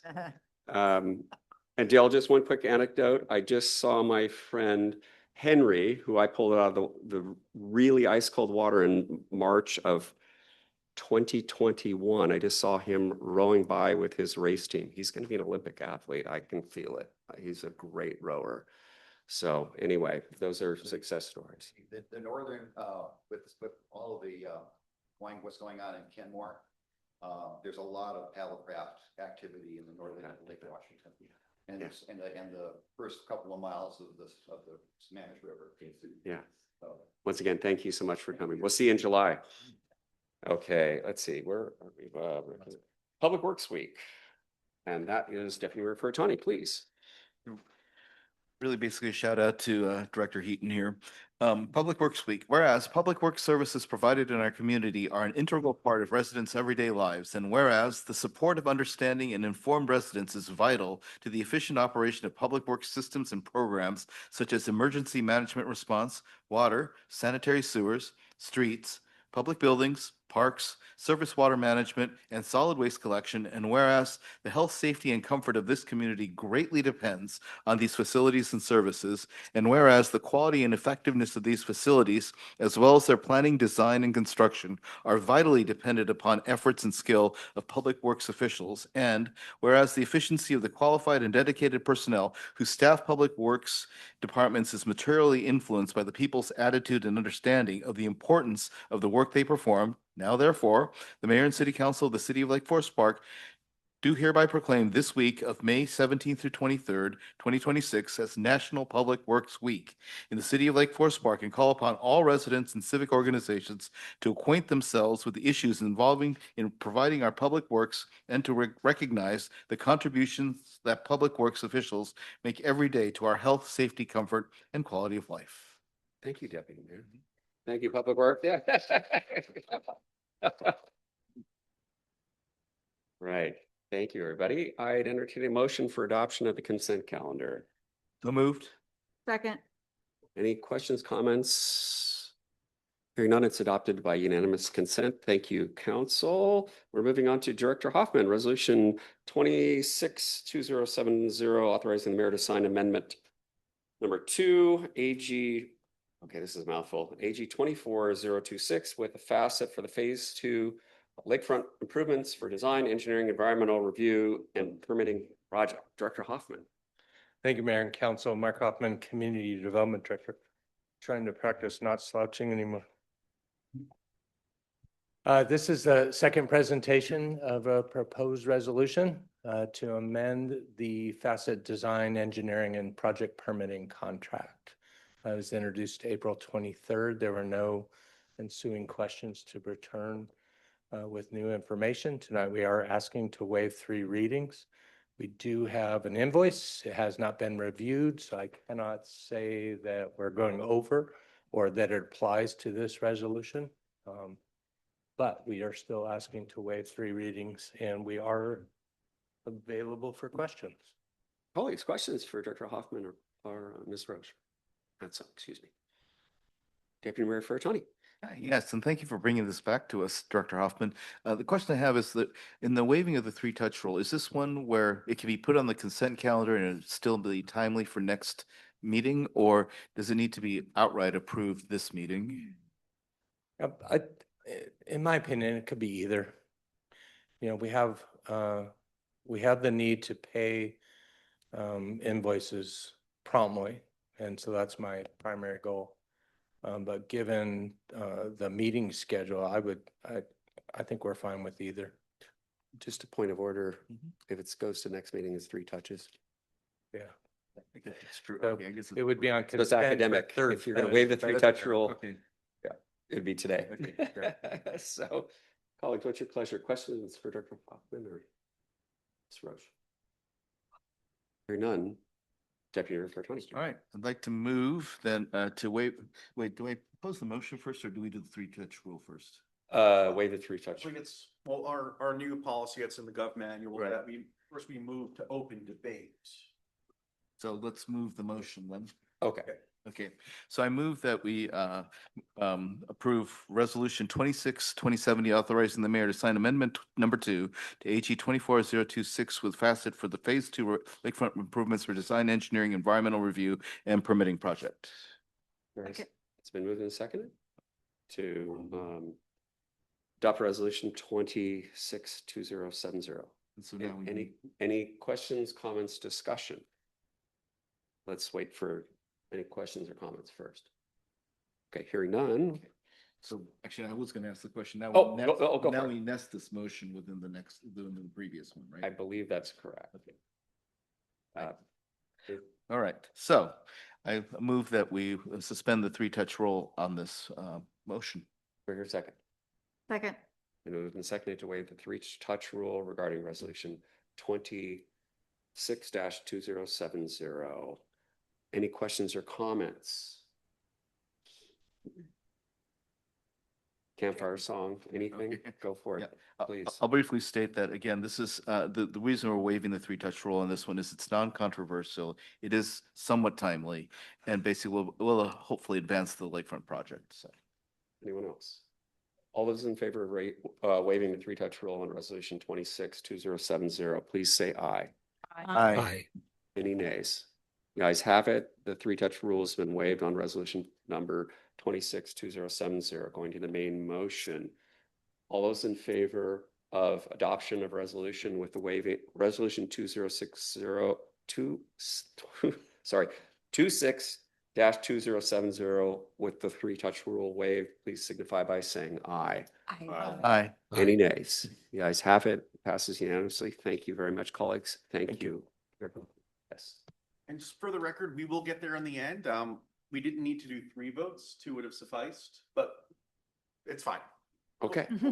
Well, I appreciate that. Efficiency is what we're all about. Thank you. Yeah, thank you very much. Okay. Administrator Hill's way ahead of me.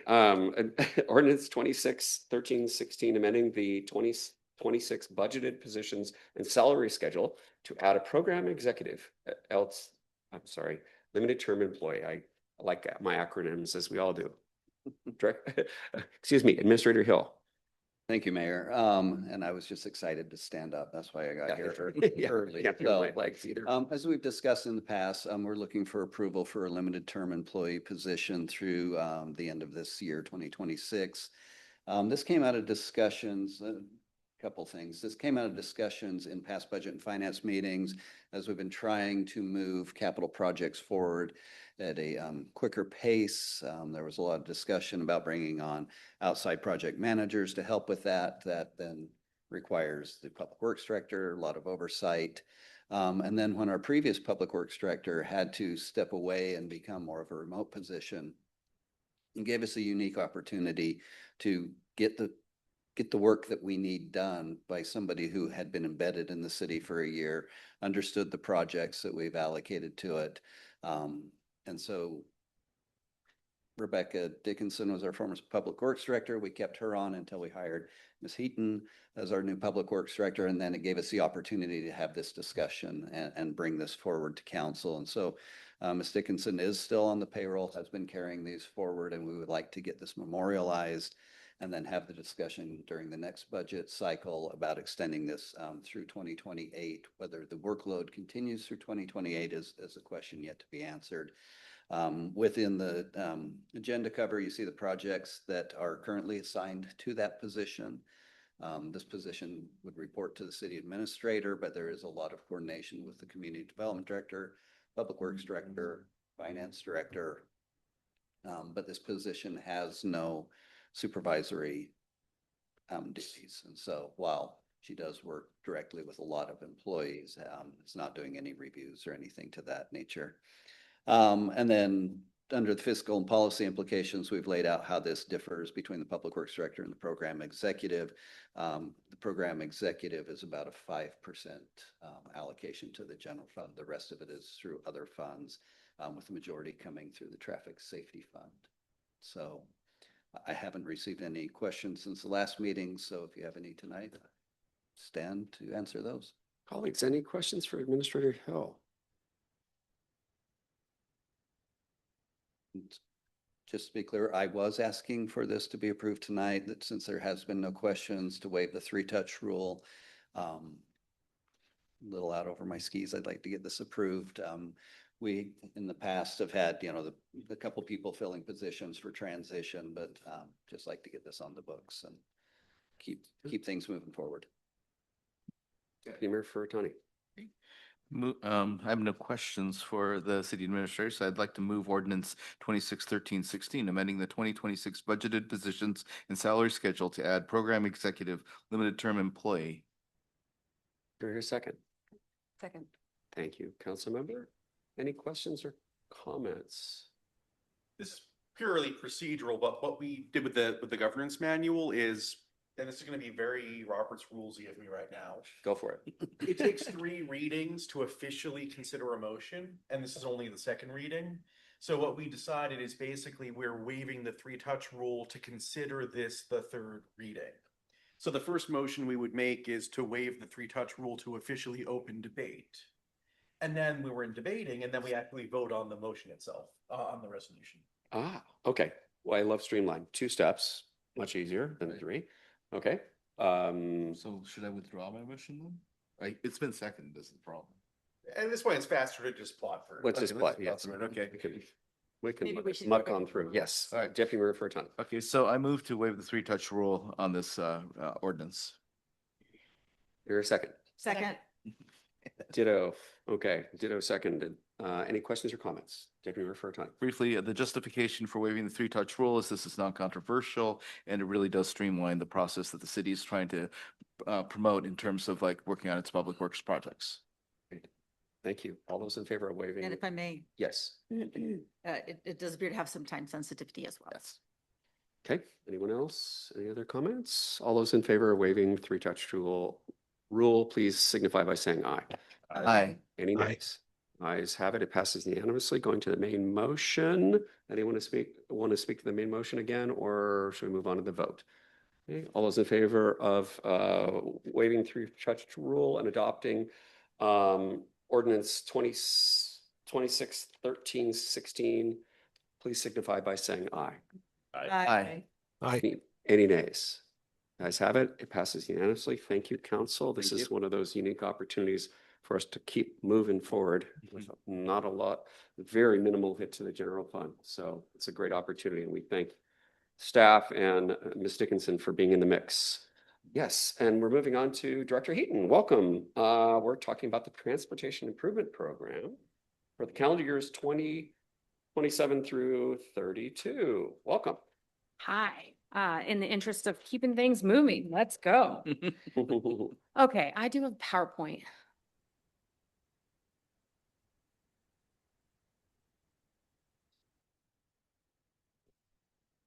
There it is. Looks like a little duck boat. Okay, why transportation improvement plan? We're talking about the 6-year tip.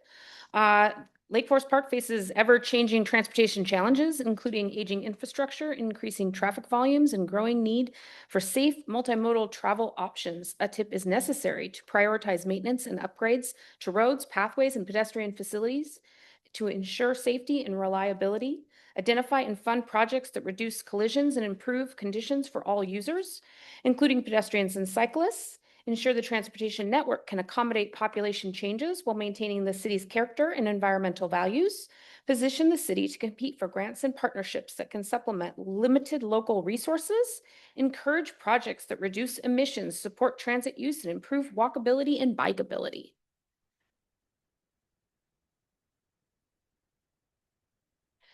What is a transportation improvement plan? Remember, this is our first touch, so this is the overview. It is a multi-year planning document that identifies and prioritizes transportation projects within a jurisdiction. These projects may include road repairs, sidewalk construction, trail and shared use pathways, ADA improvements, bike lane development, traffic signal upgrades, transit enhancements, and safety improvements. Typically, covering a period of at least 6 years, the TIP is updated annually to reflect changing needs, funding availability, and project readiness. I just want to, I'm going to say this several times, but it is updated annually. This one is being done in a bit of a rush. I'm just going to be upfront about that. We need to have this in place by July 1st per the RCWs. And it's not going to be perfect, but it is updated annually. It's going to open the discussion. We're going to talk about it as we move forward with our community members, with our council members, with our partnerships. So I'm going to say it now. I'm going to say it again. This example here on the screen comes from our neighbor Kenmore. You can see that their plan includes programs such as an ADA program or the pavement preservation program. Programs are a good way to identify a commitment to working each year towards a long-term goal, even if the locations haven't been determined this far out. An example you will see in our TIP is the guardrail maintenance and repair program. We don't always know which guardrail will be damaged and in need of repair, but we are committed to a program that funds this work year after year so that we can make sure our guardrails are safe. There are also individual projects listed in the TIP. These can stretch over multiple years depending on the size and the complexity. You can also see that the funding strategy is shown on the TIP. This includes secured and unsecured funds to help as we plan our long-term budgets. So for example, you might show that a project costs $3.5 million, but you only have $2 million to pay for it right now within your current budgeted needs. That means we're looking for funding for it, we're doing different things, or we need to find a different way to pay for it. The purpose. The TIP plays several essential roles. Long-range planning. The 6-year TIP provides a basis over the next 6 years and 3 budget cycles to plan for our budget projects. Project prioritization. It helps the city systemically evaluate and rank transportation needs based on safety, mobility, accessibility, and community impacts. Funding eligibility. Many state and federal grants require projects to be included in an adopted TIP before funding can be awarded. Transparency and accountability. Hey, we heard about that today. The TIP provides a clear, publicly accessible outline of planned investments, ensuring residents understand how transportation funds are allocated and providing a pathway to communication and input. Coordination. It aligns local projects with regional and state transportation plans, supporting consistency and collaboration across jurisdictions. I am going fast, so please raise a hand if I'm going too fast. Colleagues, I would look at this as TIP 101 because it's getting fleshed out and there's a lot. Director Heaton has jumped on a moving train, so. I gotta run. You gotta run to keep up. Please continue. Okay, so this fun little, I had a fun making this. The TIP is not a standalone document. It is directly informed by and integrated with several other city planning and budgeting tools. Let's start with the city budget, the green box there. While the TIP identifies and prioritizes projects over a multi-year horizon, the budget determines which projects move forward in a given fiscal period based on the available revenues and in conjunction with other city plans and priorities for funding. So feeding into the budget in blue are the other city priorities. So public safety, the court system, community events are examples of other city plans and priorities that need to be considered as we build a fiscally responsible city budget. The CIP, the capital improvement plan shown here in green, green box, includes all major capital projects such as parks, facilities, and utilities. As we go through the budgeting cycle, all the needs will be evaluated and adjusted to fit into a balanced budget. So that's kind of all the arrows there that go back to the budget, back to the CIP. Sometimes we have to shave that down a little bit. We got to look at our other city priorities. That's our near and due future. But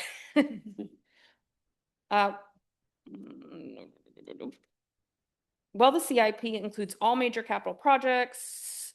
Projects listed in the TIP are typically incorporated into the CIP to ensure they are program funded and delivered in alignment with the city's overall capital priorities. All these yellow boxes shape the CIP, which then goes into the big budget box, and things go round and round, as we talked about. The TIP is populated and shaped by several existing plans, policies, and programs. Those are identified kind of in pink over there. And we're going to talk about them on this slide. So these are the different pieces that go into the transportation improvement plan. The pavement preservation is at the top there. It guides investments in maintaining and extending the life of roadway infrastructure in a cost-effective manner. I feel very confident about the next few years of projects. They were kind of laid out before I got here. But a more robust pavement condition study needs to be completed soon. So when I talk about the 6-year plan, I would say for pavement preservation, I definitely have a 3-year plan. Then the following few years will probably just be placeholders at this point, because we really need to assess the pavement and make some really good choices in the next year. However, being a 6-year plan, I've got a little time to do that. It's because we have some short-term projects already lined up. The local road safety plan, you guys have heard about that. We did our first touch already. Second touch will be next meeting. That is underway. Stay tuned. You're going to see some projects coming out of that. The multimodal improvement plan identifies opportunities to enhance connectivity across different modes of travel, supporting a more balanced and resilient transportation system. I'm putting this together in a speed moment right now. I'm not gonna lie, it's very fast. However, it will highlight both our biggest connections and our needs. But it is just the beginning of the conversation. Over the next year, I intend to work with our neighbors, community groups, and service providers to bulk this plan up and continue to find ways to support our non-motorized transportation pathways. The multimodal improvement plan, which I like to call the MIP, is one of my favorite things to work on. I have this handy dandy map, which I have been taking input. I met with the biking community today, actually. I'm just drawing up like cartoon coloring on this plan. I've got tons of input from you, actually, all of you, from your constituents, from people. It gets scribbled on there or on a notepad or something like that.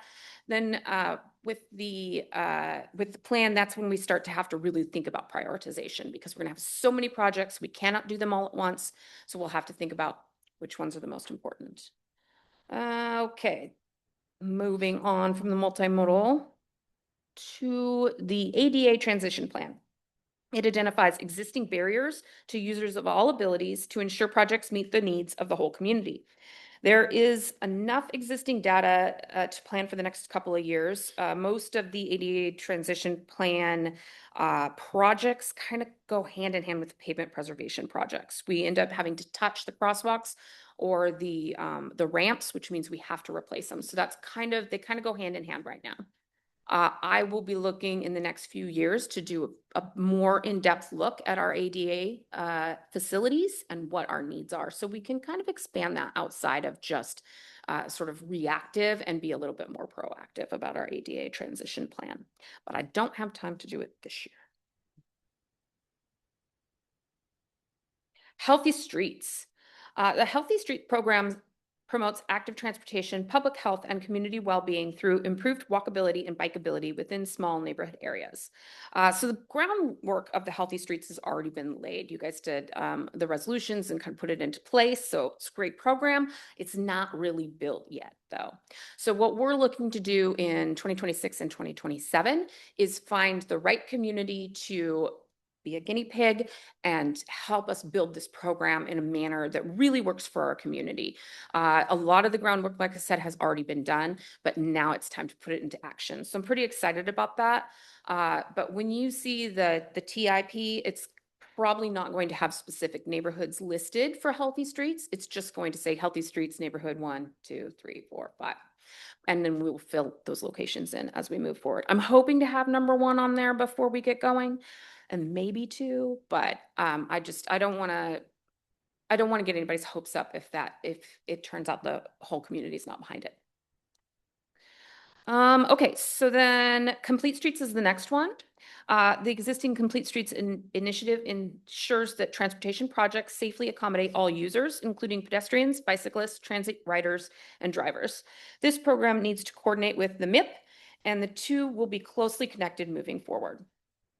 And finally, the traffic calming program helps identify and implement measures to reduce vehicle speeds and improve neighborhood safety.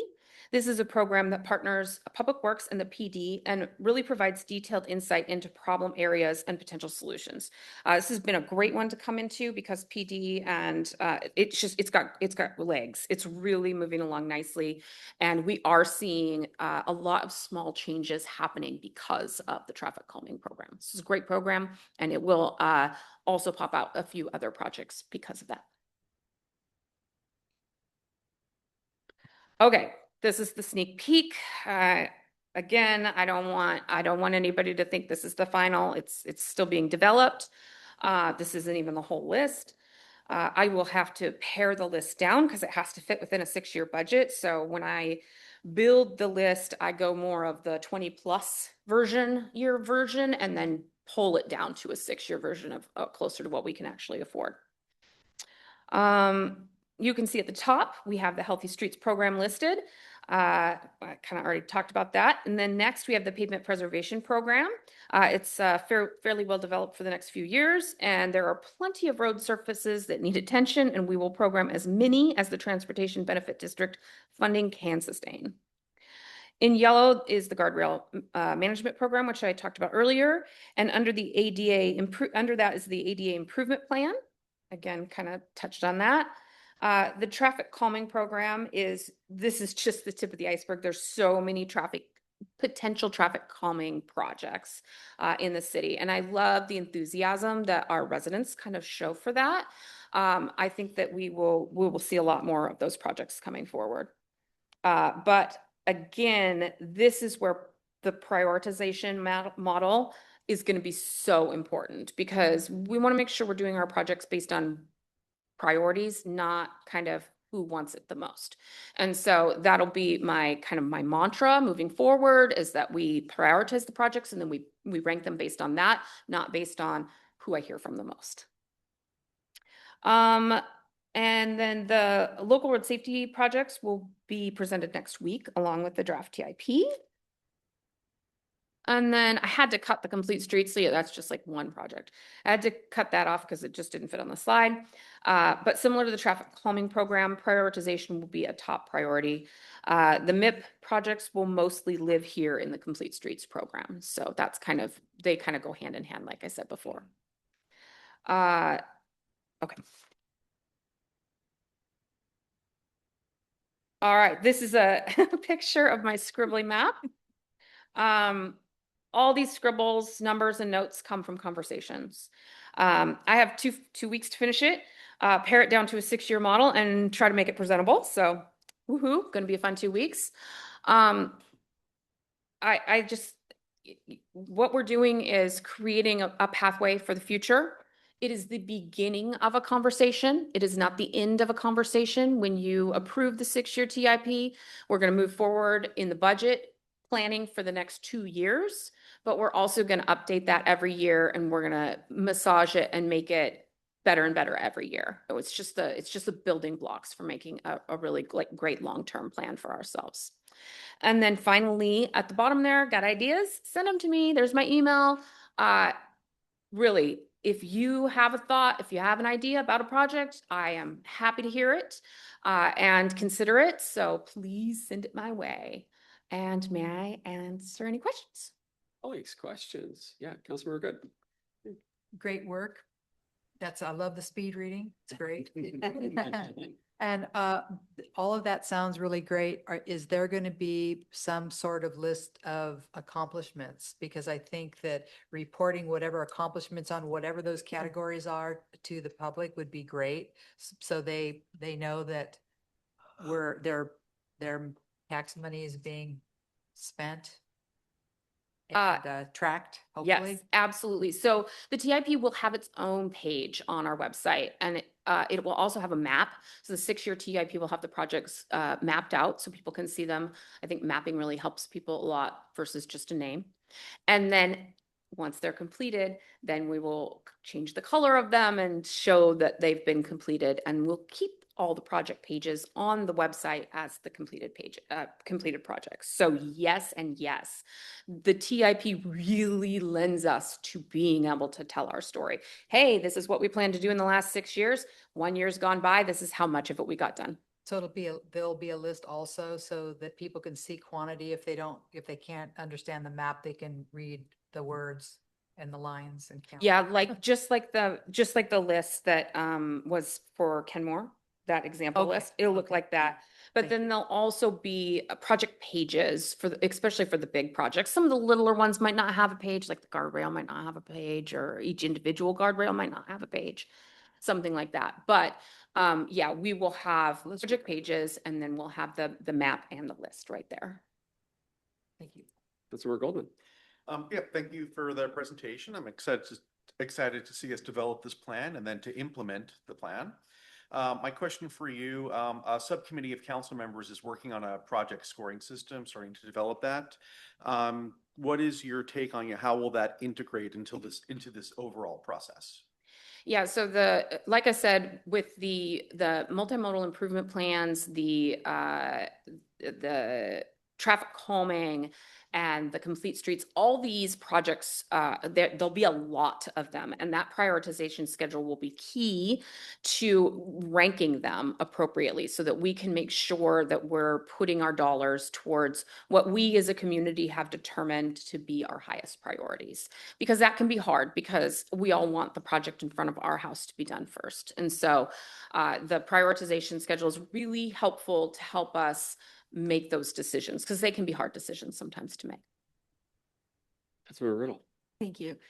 Very much appreciate this. I love where we're going. I can't wait to see more, 'cause obviously you've got more coming. One of my questions is, are you able to, at some point when you can breathe, kind of pull historic data of where improvements have already been made so that we can start seeing kind of where we've been investing in the community, both geographically and in what, to what direction, whether it's pedestrian improvements, bike improvements, or vehicular improvements.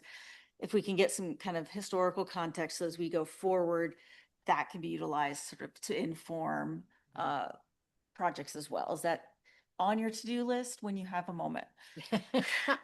It is on my to-do list, and in some cases it's in the process. So for example, we have actually pulled all of the pavement preservation information together, and we do have a map of all of that data. So that one's a little bit easier. It was a little bit easier to do, but we will also have, it's not transportation, but we'll have the similar for all the fish passage information. We will pull all of that data, and we will have a summary and a web page and all that information in one stop shop kind of place. So the answer is yes, it will be kind of a staged, staggered effort. Probably the hardest one's actually going to be like those CIP projects, because like if I can't find the folder on it and I haven't been here, I won't know it's been done. So it'll be kind of digging the information out of the people that have been here a while. They can kind of help me with that. I think it's really important to have that, to show the community that we're paying attention to making sure that all corners of the community are being looked at and addressed in this manner. Absolutely. Colleagues, other questions? Yes, Councilmember Muhlenberg. Director Heaton, first of all, I want to thank you for the energy and the excitement, and probably most importantly to me, the amount of presence you've had in the community. I'm always surprised when I show up at Third Place Commons and there's Nova sitting in the audience. So very much appreciated. I love everything you've presented here. The only thing that gives me angst in this conversation is the healthy streets and traffic calming. Healthy streets in particular. This is a program the council adopted last year. There are three neighborhoods that are very vocal and asking about it weekly. Mhm. It feels so far away to be 2027 to be talking about the first step in the journey of slowing traffic down in one of our neighborhoods. So I just put that comment out there because I think it's particularly important for our community to see progress. You know, one set of neighbors I talked to recently said the city seems to pass things like this, but not know how to make them come to life. This one's particularly important to bring to life. More of a statement than a question. Very much heard.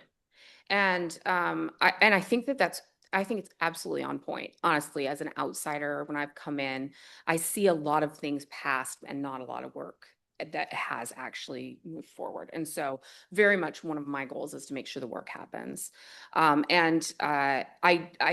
This is the 6-year TIP, so it starts in 2027. We are going to start that first neighborhood in 2026. I am ready to move forward once I get this stuff off my plate. Love to go with you to talk to any one of these three communities that have. Yeah, and so we do have a process that we are drafted on how we want to move forward in a way that I think makes sense for the community and for the city. That's where I need the right group that's going to work with me and listen, give feedback, and be a little bit patient, honestly, because we need to make sure we're stepping forward in the right manner. Let me just throw an example out there for you so you understand the things I'm trying to think about as I think about the Healthy Streets program. When I think of Healthy Streets, I don't just think of signs. I think of maybe a lovely planter, something that kind of chokes down the lane a little bit and physically makes it so people reduce their speeds. And then that's a nice place for me to put my sign as well to talk about Healthy Streets. Someone has to maintain that planter. So what I'm looking for when I go to those communities is one, buy-in from the community. I need the community to be coming to me saying, we've talked to our neighbors and we have 70% buy-in, and now we're ready to move forward. That's number one. Number two is I'm looking for a community that's going to go forward with me with a memo of understanding that I'm going to purchase this stuff and I'm going to put it on your street, and you're going to maintain whatever flowers or trees or whatever's in it, because I don't have the manpower to come out and weed it. So when I'm cautious about moving forward with the Healthy Streets program, it's because I want to make sure I'm doing it right. I do not want to create more work for the public works staff, and I want it to be successful because it's a cool program. And I think what we've already built can really become something that other people are like, wow, they're doing it right. And that's my goal. But I don't want to rush into it. Colin? Let me come back and check with other people. Deputy Mayor Furtonic first, and then. And we've got a hand. I'm sorry. Oh, I'm it's- sorry. yeah, Councilor Rosenhoff, you had your hand up. I couldn't see you Yeah, there in the corner. Director Heaton, you know I'm excited about this. So, and I love hearing you didn't use the word, but Vunerven, I think is what you're talking about, and that's always the right answer. I will on your map. I was reading it in more detail. Maybe I'm supposed to. And there's a question that you wrote down of what's better than a sharrow. There is research out there that says that found actually that sharrows, in some instances, actually there were higher crash rates on roads that had sharrows than those that didn't. And so it may be that almost anything is better than a sharrow. I'm wearing my bike advocacy shirt today just for the purpose. I love the shirt today. I did notice that already. Okay. Okay, so 2 comments. One, I brought up Wooners today with the mayor. Yes. You absolutely did. And We're going to do it. define the terms of art, please. Number 2, I had a lovely conversation today with some of the biking advocates in the community. And one of the things that we talked about was bike lanes, sharrows, different things like that, and what's better than a sharrow. And it was really funny because they had suggested to me that maybe, if there's not room to do a bike lane on both sides, maybe you only do a bike lane on the uphill side and then allow the bikes to be in traffic on the downhill side because they can kind of keep up. which I loved that thought and that sentiment. And it literally was written on my paper. I said, look here on my map. I said uphill bike lanes and downhill in traffic. And then right under that, it said, what's better than a Sharrow? And we talked about what's better than a Sharrow. And I think that there are things that, it's exactly what you're talking about. They have been shown to be potentially problematic. And so there's signage, there's, what's better. And my thought actually is colored asphalt or coloring the lane. So if that lane were, say, green, yeah. that is going to change the driver's behavior. So that's where those conversations are going. I don't have all the answers, but I'm definitely asking the questions. Yeah, that's and like as Matt said, I see that and I appreciate it, and it's really great the energy that we're seeing. I think has been pent up for years in the community, and glad that you're really hitting the ground with this. On a related note to that, you were saying, I mean, this is a 6-year plan, so the TIP itself will have 6 years worth of projects. Is it worth considering keeping that longer list visible somewhere? Maybe not fully prioritized, but that people see that it's on the list. It just didn't make this 6-year cutoff, but next time. Absolutely. You are talking about my 20+ year plan. It will absolutely be available. So they won't be programmed out or prioritized, but that list will still be there. And that's what we'll end up pulling the updated 6-year list from. So then you're starting there every year. And so as we have those conversations, we keep throwing things on the big list, shuffling them around, prioritizing them. And then that's how we come out with the 6-year. And it really reduces our workload year after year after year as well. Deputy Mayor Furtani and then Councilmember Riddle. Yeah, and again, thanks for your report, and I really wish you well with it because this is a great roadmap. My question is basically that in light of the fact that our new climate coordinator is coming on Monday, in fact, is there some way to basically, and I know the arrows that you were showing in your flow chart were essentially flows of money or concern, but I'm wondering if there's a way to basically incorporate the climate action plan that the climate coordinator will be trying to implement so that we can actually track things like the reduction in vehicle miles traveled and things like that, because we're collecting a huge amount of data now. It'd be nice to be able to use it in another way. I don't have the answer to that, but I would absolutely plan to work with the climate coordinator closely. And I know there's actually some interest in the community as well about sort of tracking the carbon emissions and the reduction in that. And so I've talked to some community members about that as well. So I think that as a community, it's wonderful to have such a thoughtful community and such a passionate community when it comes to the environment.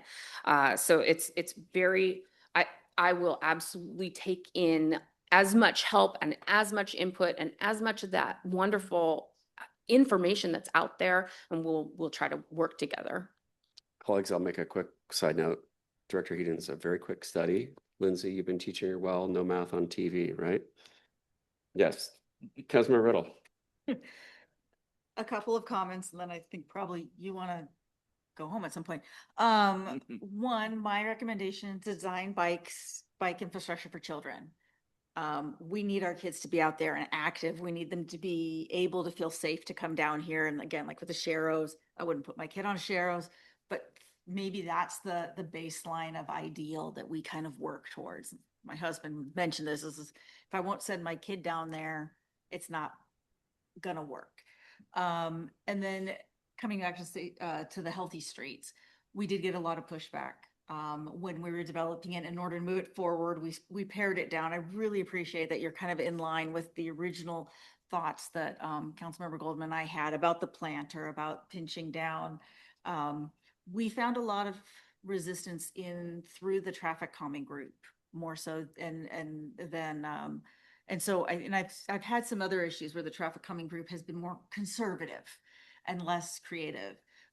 So I think just as we work through this, I think we're going to get into some much better patterns, but those are the challenges that we weren't quite able to overcome. So I really appreciate you tackling them. And I look forward to seeing how you overcome some of those challenges we faced. Thank you. Colleagues, any other questions for Director Heaton? She's going to be still at the podium here for our next agenda item too. One quick one, if there's time. Yes. Oh, just I saw Perkins Way marked on there, and I know that it's been a topic of discussion. And I'm wondering for something like that, where it is going to be trickier it goes across city lines. There's other issues at play there. What would the process look like with the transportation improvement plan? Um, if something like that may need more council touches or that may need more coordination on other levels. Is that just part of the annual update then, or how does that play out? What you'll see on Perkins is a great example to talk about, actually, is you will see that I'll put in a study. That'll be the first step. It'll be a study of what is the right solution out there. I think that we need to look at it larger. We need to bring our other communities into the discussion. We can't make this decision in an island because it does connect up. It is how it's going to be a pipeline to connect to the transit station, the light rail in the north end. And so really we need to think about that and make sure we're planning appropriately. There are, and then this kind of gets into Council Members Riddle's comments too. There's different kinds of users when it comes to bikes that I try to plan for. I try to plan what I always kind of call my bike commuter super highways. And you'll see those marked on the map, and then your family users. And so when we're looking at, Perkins, probably thinking about the super highway type of users. It's that pipeline to get someone that wants to commute by bike from point A to point B. And then different routes that we actually they're not called out, so it's hard to see, but there's some different routes marked on there in I think it's dark blue arrows. Actually, this was one of the sort of community bikeways I was considering, which would be more like a Wooner for a community, or the Healthy Streets or something like that, in a lower maybe more kid-friendly kind of situation. So to answer your question specifically, you'll see it phased for a project like Perkins Way, where we'll do a study and then we'll probably do phase 1, phase 2, different things like that. There's some road improvements that have to be done. We have to figure out whether a one-way or a two-way or a no way or what is the right answer out there. So. Great, thank you. Thank you, Councilmember. Lots of moving parts, one of which will be coordination with, particularly with Shoreline. We coordinated with them on getting the speed limit reduced on 15th. Those of you who are involved with that, thank you so much for your assistance on that. We need to get 24th and Perkins Way down to 25 or lower to be consistent with our regulations. So, and similarly, we need to get 104 full stop needs to be down at the slower speed because of all the building and all the people crossing the road all the way up and down through Shoreline and Lake Forest Park.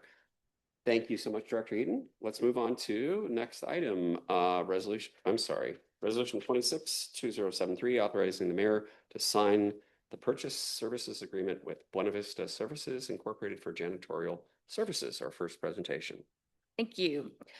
Before I move on, I just want to point out that I'm not asking for you to waive the 3-touch rule when it comes to the transportation improvement plan or the local road safety plan, but I'm definitely jumping on board with this project asking you to waive the 3-touch rule. So I want credit for those other ones. Public Works is doing the work right now, folks, as you know. Okay. The previous janitorial contract has expired and service has since lapsed. In the interim, Public Works staff have been performing the janitorial duties for city buildings. In order to bring our contract up to current standards, staff issued a competitive request for proposals. 10 contractors submitted proposals. City staff evaluated the proposals based on demonstrated past performance on similar contracts, cost competitiveness, reliability and service quality, organizational structure and flexibility. Staff also conducted reference checks on the top vendors to verify performance, responsiveness, and overall service satisfaction. Buenavista Services LLC was selected as the most qualified vendor based on these criteria.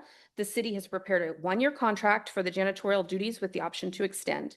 The proposed contract cost is $5,940 per month. The total cost for the remainder of 2026 is $47,520, which is within the existing budget for janitorial services right now.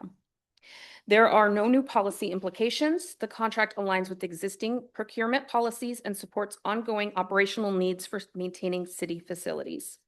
Public Works staff has been working more than 10 hours per week to keep the facilities cleaned and stocked in the interim. These are the same staff members who fill potholes, maintain our parks, and manage our public spaces. The city would be better served having those person hours back for maintenance and repair activities. This is why I am requesting council to waive the 3-touch rule and take action tonight to authorize the city manager to execute the agreement with Buenavista, who is prepared to begin janitorial work starting Monday, May 18th. Thank you for your consideration in this matter. Can I answer any questions? Questions on the contract with Buenavista Services? Deputy Mayor Furtani. I'm sorry, Councilman Riddle first. Just for clarification, the cost for the remainder of this year is within budget. Do you anticipate 27 and 28 to be 71,000?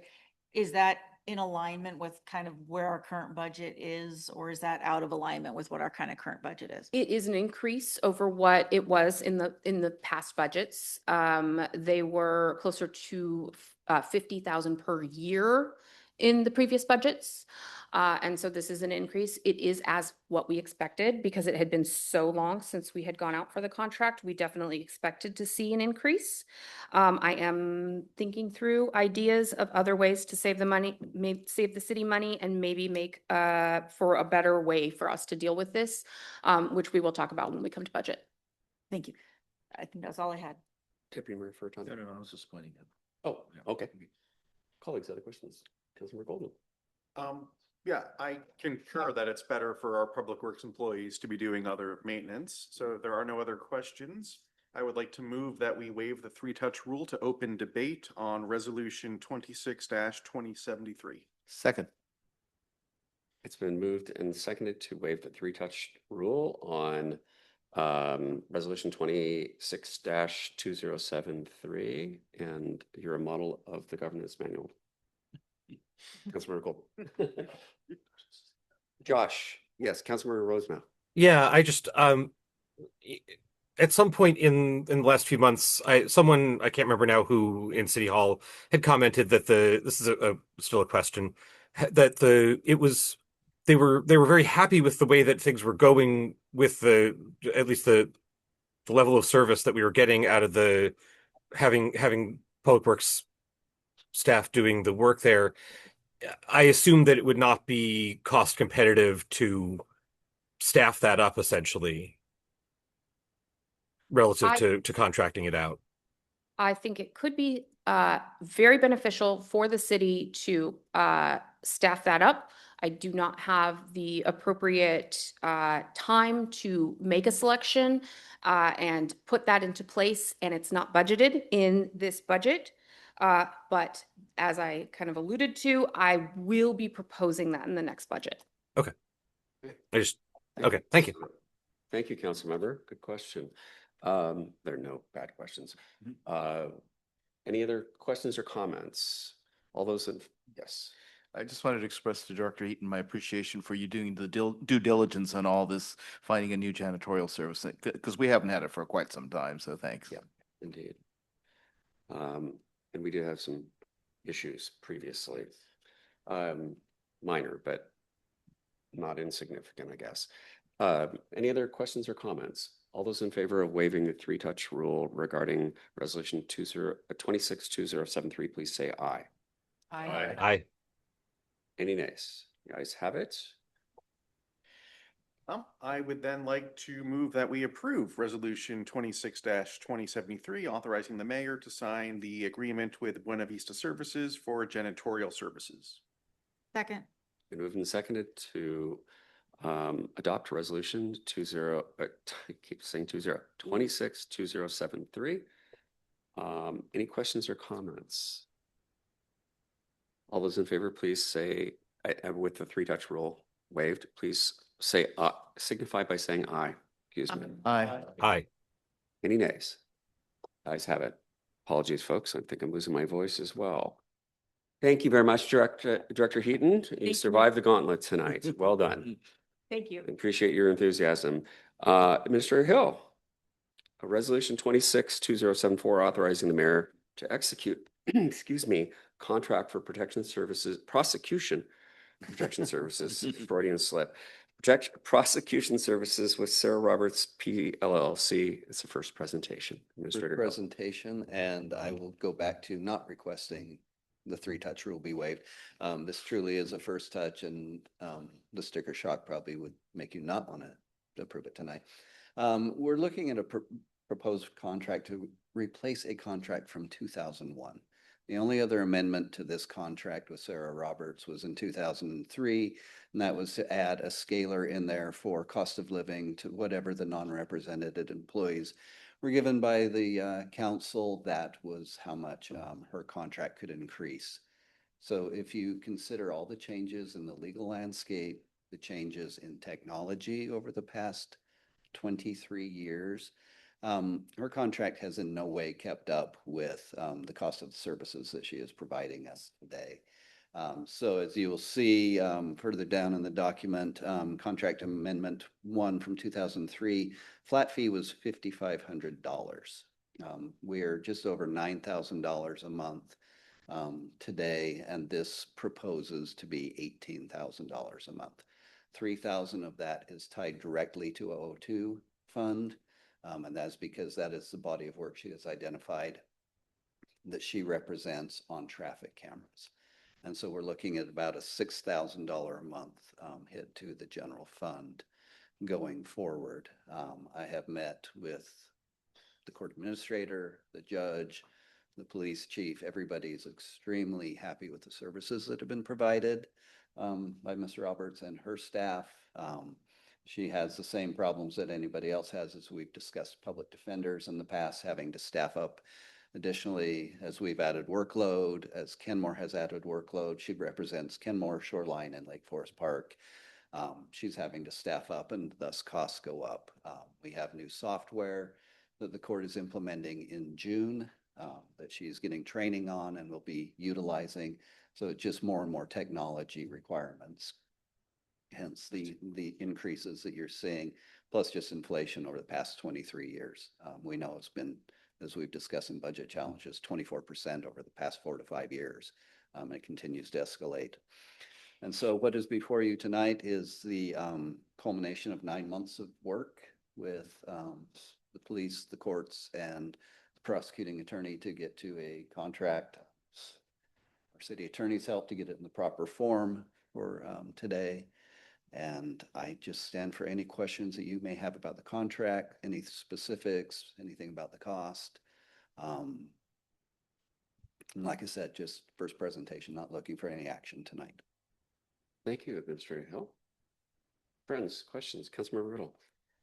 So this is a contract for actual services rendered. So this is a kind of a maximum amount that we could be seeing, but it'll vary by month as its actual No, work. it is a flat fee, $18,000 a month, flats. Flat. So Okay. regardless of what the workload is, you'll remember when we did the public defender contract recently, there's a scalar in there. So I believe it's 45 cases per quarter.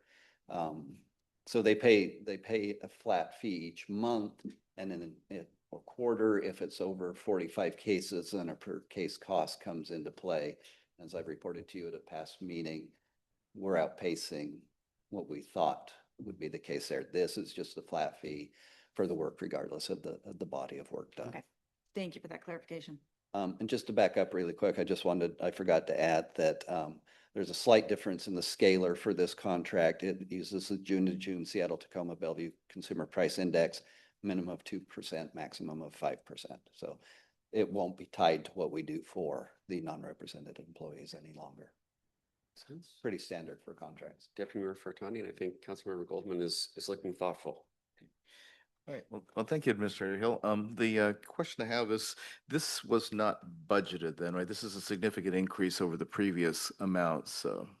So we had last fall added another $36,000, $3,000 a month in anticipation of this contract going up. As we got further and further in the details through negotiation, working with the courts and PD, and what we need is another $36,000 on top that has not been budgeted yet. Okay, thank you. Thank you for that question. Councilmember Goldman.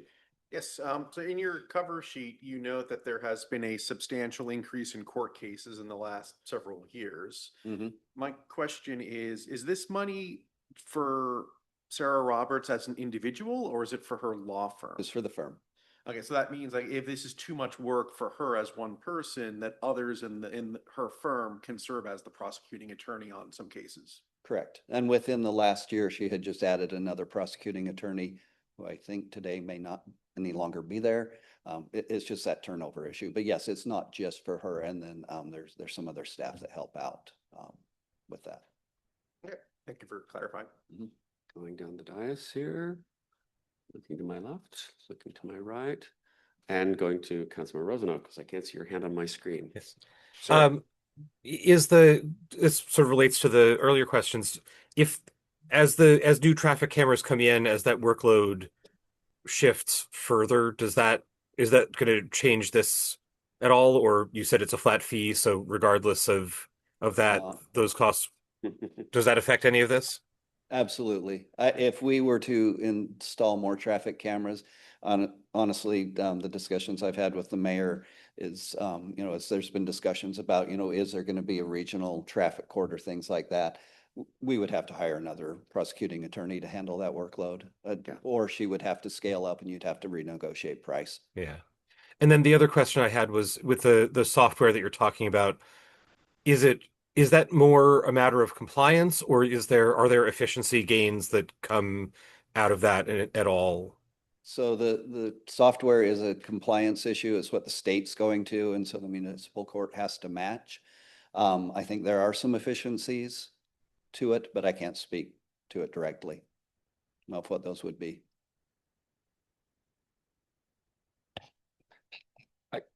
I can just say that it's been in the works for several years. Yeah, very, very long time, Councilmember Rosenau, and I'm my fervent hope is there will be efficiencies and make our team's life easier here. It's the previous system was held together with chewing gum and shoestrings. So this one is much better. It's not perfect, but it's been in the works for quite a while. So I'm going to be cautiously optimistic there. I think one thing that I do remember hearing is it will help a lot with discovery for the other attorneys. And so it's not as much paper pushing as it's available electronically. So I think there will be efficiencies, but devil's in the detail and the actual rollout. So stay tuned. And hopefully at least not more work. Correct.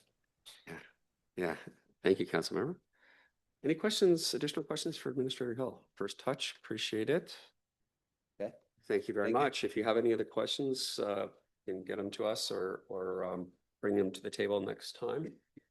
Thank you very much, Administrator Hill. Whoa, we're on to council member reports. Have at it, folks. Who wants to jump in? Councilmember Goldman, you want to talk about Seashore? A few things actually. You bet. In light of the late hour, I wasn't going to talk about Seashore because we just heard another update on the World Cup, which I already presented from another transit agency. But the tree board met. They had a tree walk. It was led by Dick Olmsted, who was a former member of the tree board, well attended, 40+ people. So it was a really good event. The goal, Director Hoffman talked about kind of timelines. So the goal is in, probably sometime this fall to bring the tree code amendments to council. So I'm excited about that. The tree board's excited about that as well. And then in less positive news, we've decided sort of a mutual breakup that we are no longer doing the SFI grant. There were concerns on both sides, and it just seemed like it wasn't the right step for the city to take. Changing gears, yesterday, Councilmember Rosenau and I had a meeting with Metro talking about microtransit options. This was based on community feedback about some sort of a shuttle service to the park. I would say the gist of it is that Metro is encouraging us to use their community van service. You might, if you look at, well, it's a little dark now, but their community van is parked in the City Hall parking lot. It is not being very well utilized now, maybe one trip per week in Lake Forest Park. So there's definitely room for expansion. And that seems like that would be the most effective way for interested residents to develop a shuttle system, is to collaborate with Metro and basically utilize the community van service rather than trying to build something up from scratch. And those are my updates. Thank you, Vice Chair Goldman. Deputy Mayor Frattini. Okay. Two things. One of them is that the Lake Ballinger Forum met, and I believe it was Director Heaton's first meeting, that one, okay? I attended, but I'm not sure that I'm the rep anymore. So if you're the rep, basically, please come talk to me if you want to know more details. Not a whole lot of specific LFP information. I still may be the rep, so I may be talking to myself here, but okay. All right. Second thing was the You're nominated. Thank you. Okay, Sound Cities Association Public Issues Committee, which met yesterday, 2 days ago. Oh, it's yesterday. The gist of it is we're sending a letter to King County Transportation District, which is the King County Council itself, about the 1/10 of a cent sales and use tax that they want to impose, basically to fund their roads. And our pushback is that we're not taking a position on the tax, but we are saying that if the tax does pass, that we'd like to basically get some money for the city directly with as minimal administrative overhead as possible, so that we don't have to have a lot of staff time invested in basically getting grants and things like that. So there's an amendment by, let's see, Councilmember Fain, who proposed a 12.5 pass-through back to the cities. And so I sent all of you a note basically saying, if you want to support this and write a letter, or actually at this point, if you want to actually even attend the meeting tomorrow morning, so sorry about the short notice, but that would be a really appropriate thing to do. So, okay. And I think the other thing was that, yes, there's still this issue with the 12-ish% increase in the wastewater wholesale rate from the county wastewater department. And we're still basically trying to, we proposed several things, but there's now a sternly worded letter going out saying, hey, you guys might want to slow this down a little bit, basically consider the effect on all the ratepayers you have, given the inflationary environment that we're in right now. Councilmember Goldman and I had proposed an amendment to basically say, hey, flat rates are incredibly regressive. Can we get a more progressive one, at least a semi-progressive one, such as based off of property values? Unfortunately, we could not get enough support from our fellow cities because people were concerned, rightly so, I think in some cases, that of course, if more of the burden falls on commercial enterprises, then that might actually discourage job growth. So again, we're kind of stuck in this bind where we don't have a great tax system in the state. Indeed, we do not. Thank you, Deputy Mayor. Colleagues, any other council member reports? Councilor Muhlenberg, please. Yeah, I got a few things. First of all, thank you to the council members that showed up for the reading of the Constitution. What an amazing community event that was. More than 150 members of the community, the broader community, not just Lake Forest Park, turned out for that. People cried, people laughed, people told stories. It was really pretty amazing experience. And I'm very excited that Third Place Commons has invited that to become an annual event. Cool. So that'll continue to go forward. Also, folks that came to the farmers market, 21st opening of the farmers market, first time in the history of the farmers market where we actually held a formal opening at the start of the market. And our governor showed up to ring the bell and to welcome our guests in. So nice to hear him talk about how significant that market is in his life. And in fact, how much he enjoys our Third Place Commons and comes down here and plays chess in our community on a regular basis. So pretty neat things happening associated with Third Place Commons. I did attend the merchant meeting that happened last week in the Commons. It was interesting to hear an update from DLC, the new managers of the mall. A lot of vandalism problems are happening in this mall since the Fred Meyer closed in Lake City. Increased theft from both the Ross and the Safeway, but some utes, as the guy said, did $50,000 in damage to the bathrooms in the mall.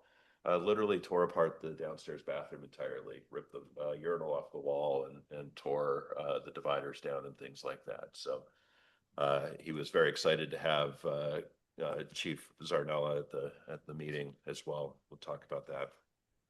And then 2 committee things, the Parks and Rec Advisory Board, not on the calendar, but meeting on the 21st. So in our schedule here, you don't see it. It has been put up on the website and a special notice has been put out, but that's a special meeting of the Parks and Rec Board. When we met last week, 2 weeks ago, that group is making progress on an assessment of the geocaches that exist in our parks. There's 18 of them in the boundaries of Lake Forest Park today. And the outcome of that assessment is there's no adventure labs in our parks today. And so the committee is working on putting together one or multiple adventure labs that will draw people into our parks.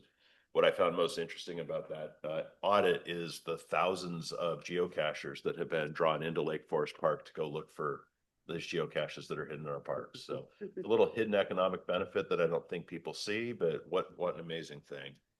And then the regional pool committee got together. Shoreline is moving forward with their pool initiative, which will orient around a metropolitan parks district. An interesting approach to funding, a different way to generate tax dollars to build things like that. It goes on their ballot later this year. The extended group of cities that are talking about pools are beginning to look at what it would take to put together a feasibility study up here for us to participate. So excited for the work they're doing as well. Thank you, Councilmember. Councilmember Rosenau. In addition to being part of some of those other conversations that were already mentioned, we had a planning commission meeting earlier this week. Got a number of questions about the plans to close City Hall on Fridays. They were very curious as sort of representatives out in the community, but what the story is and how they can answer questions for that. So I want to be sure that we pass along information to them so that they can help spread the word and inform the community about that.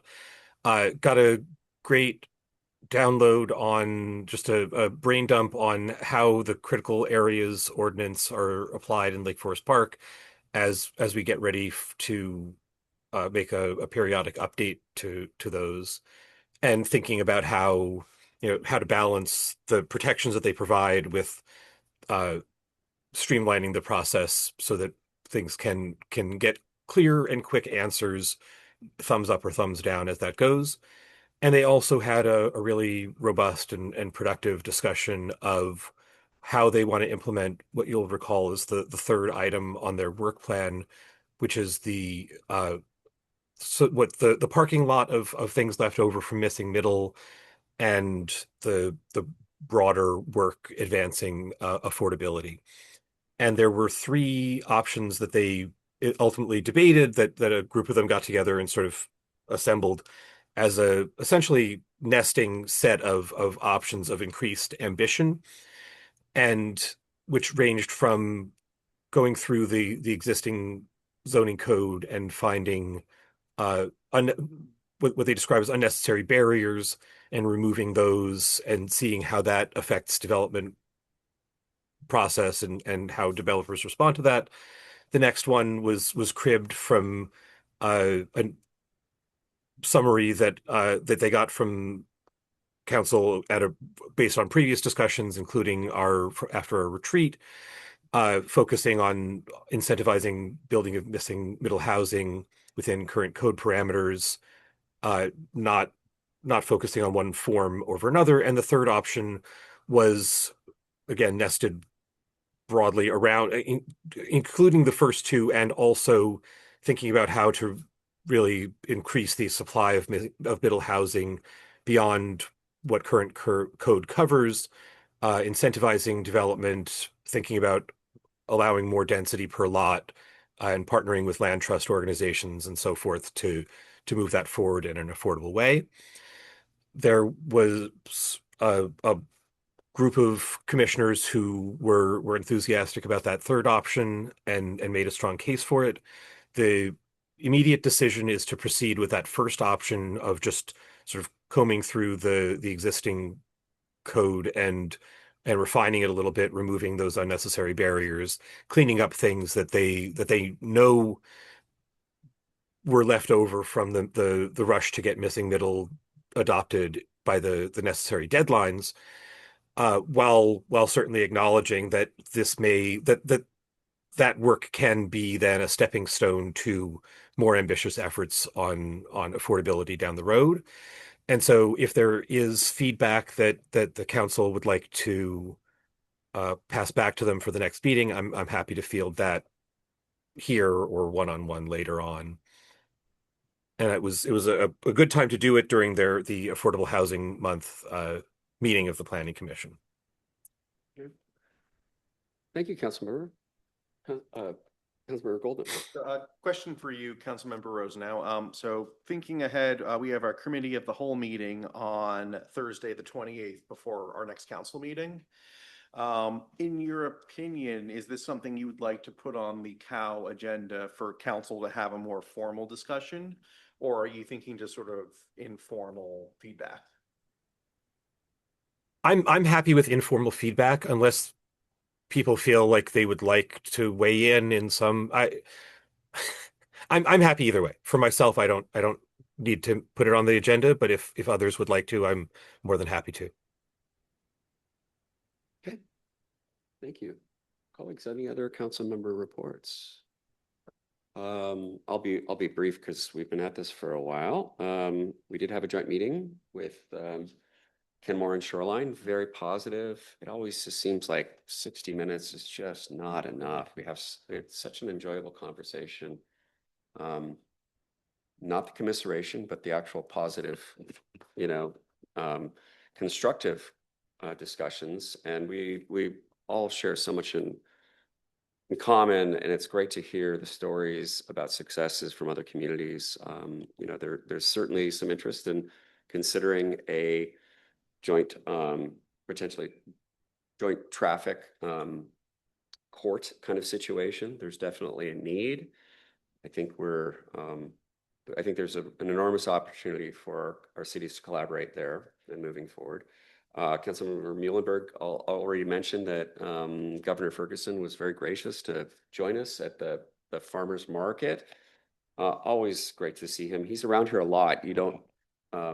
My better half said she just saw him just a few weeks ago up at Third Place Books too, and said hi. So he's been such a friend to our community as our county council member for many, many years, and then as our attorney general, and now as governor. And we really thank him for coming down and joining us. It was a great event. The weather was perfect, hugely attended. I think it was a record crowd, honestly, in 21 years. Pretty amazing. Pivoting a little bit, our police and the state patrol and the governor's protection detail was at farmers market. Be nice and thank our PD. They're down a couple of staff members right now who are out on medicals. They're very thinly staffed, so give them major props and because they're doing a darn good job with limited staffing. Hopefully, we can get some people back in the mix. I've been plowing through, if anybody wants some really fun reading, I've been plowing through the NACTO Urban Bikeway Design Guide that came out recently. Yeah, isn't that? Yeah, there you go. Just a little light reading over there. Grab a bottle of bourbon and read the Bikeway Design Guide. Yeah, okay. Administrator Hill actually mentioned it looked really a lot like a textbook. It kind of did, didn't it? Yeah. Anyway, it's actually good reading. Is that For you transportation geeks out there, it's actually pretty good reading. So I would actually invite you to take a look at it, and I'm happy to loan you my copy. I'm been pouring through it. Are you providing the bourbon? A couple other things, my passion for talking about animals. I will say this, some of you heard about my incident a couple of weeks ago. I'm still recovering from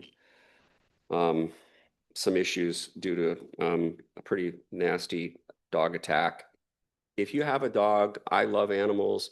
Keep the darn thing on a leash. This was not out in public. It would happen to be something that happened in another environment. But it always reminds me when I see somebody out innocently throwing a ball for their dog in one of our parks, what could happen? Because I'm not a small person, and this 25-pound dog took some pretty big chunks out of me and put me in the emergency room. So please keep your dogs on the leash. I love our dog dearly. I was up with her all night last night. She was sick as a dog, pun intended, unfortunately.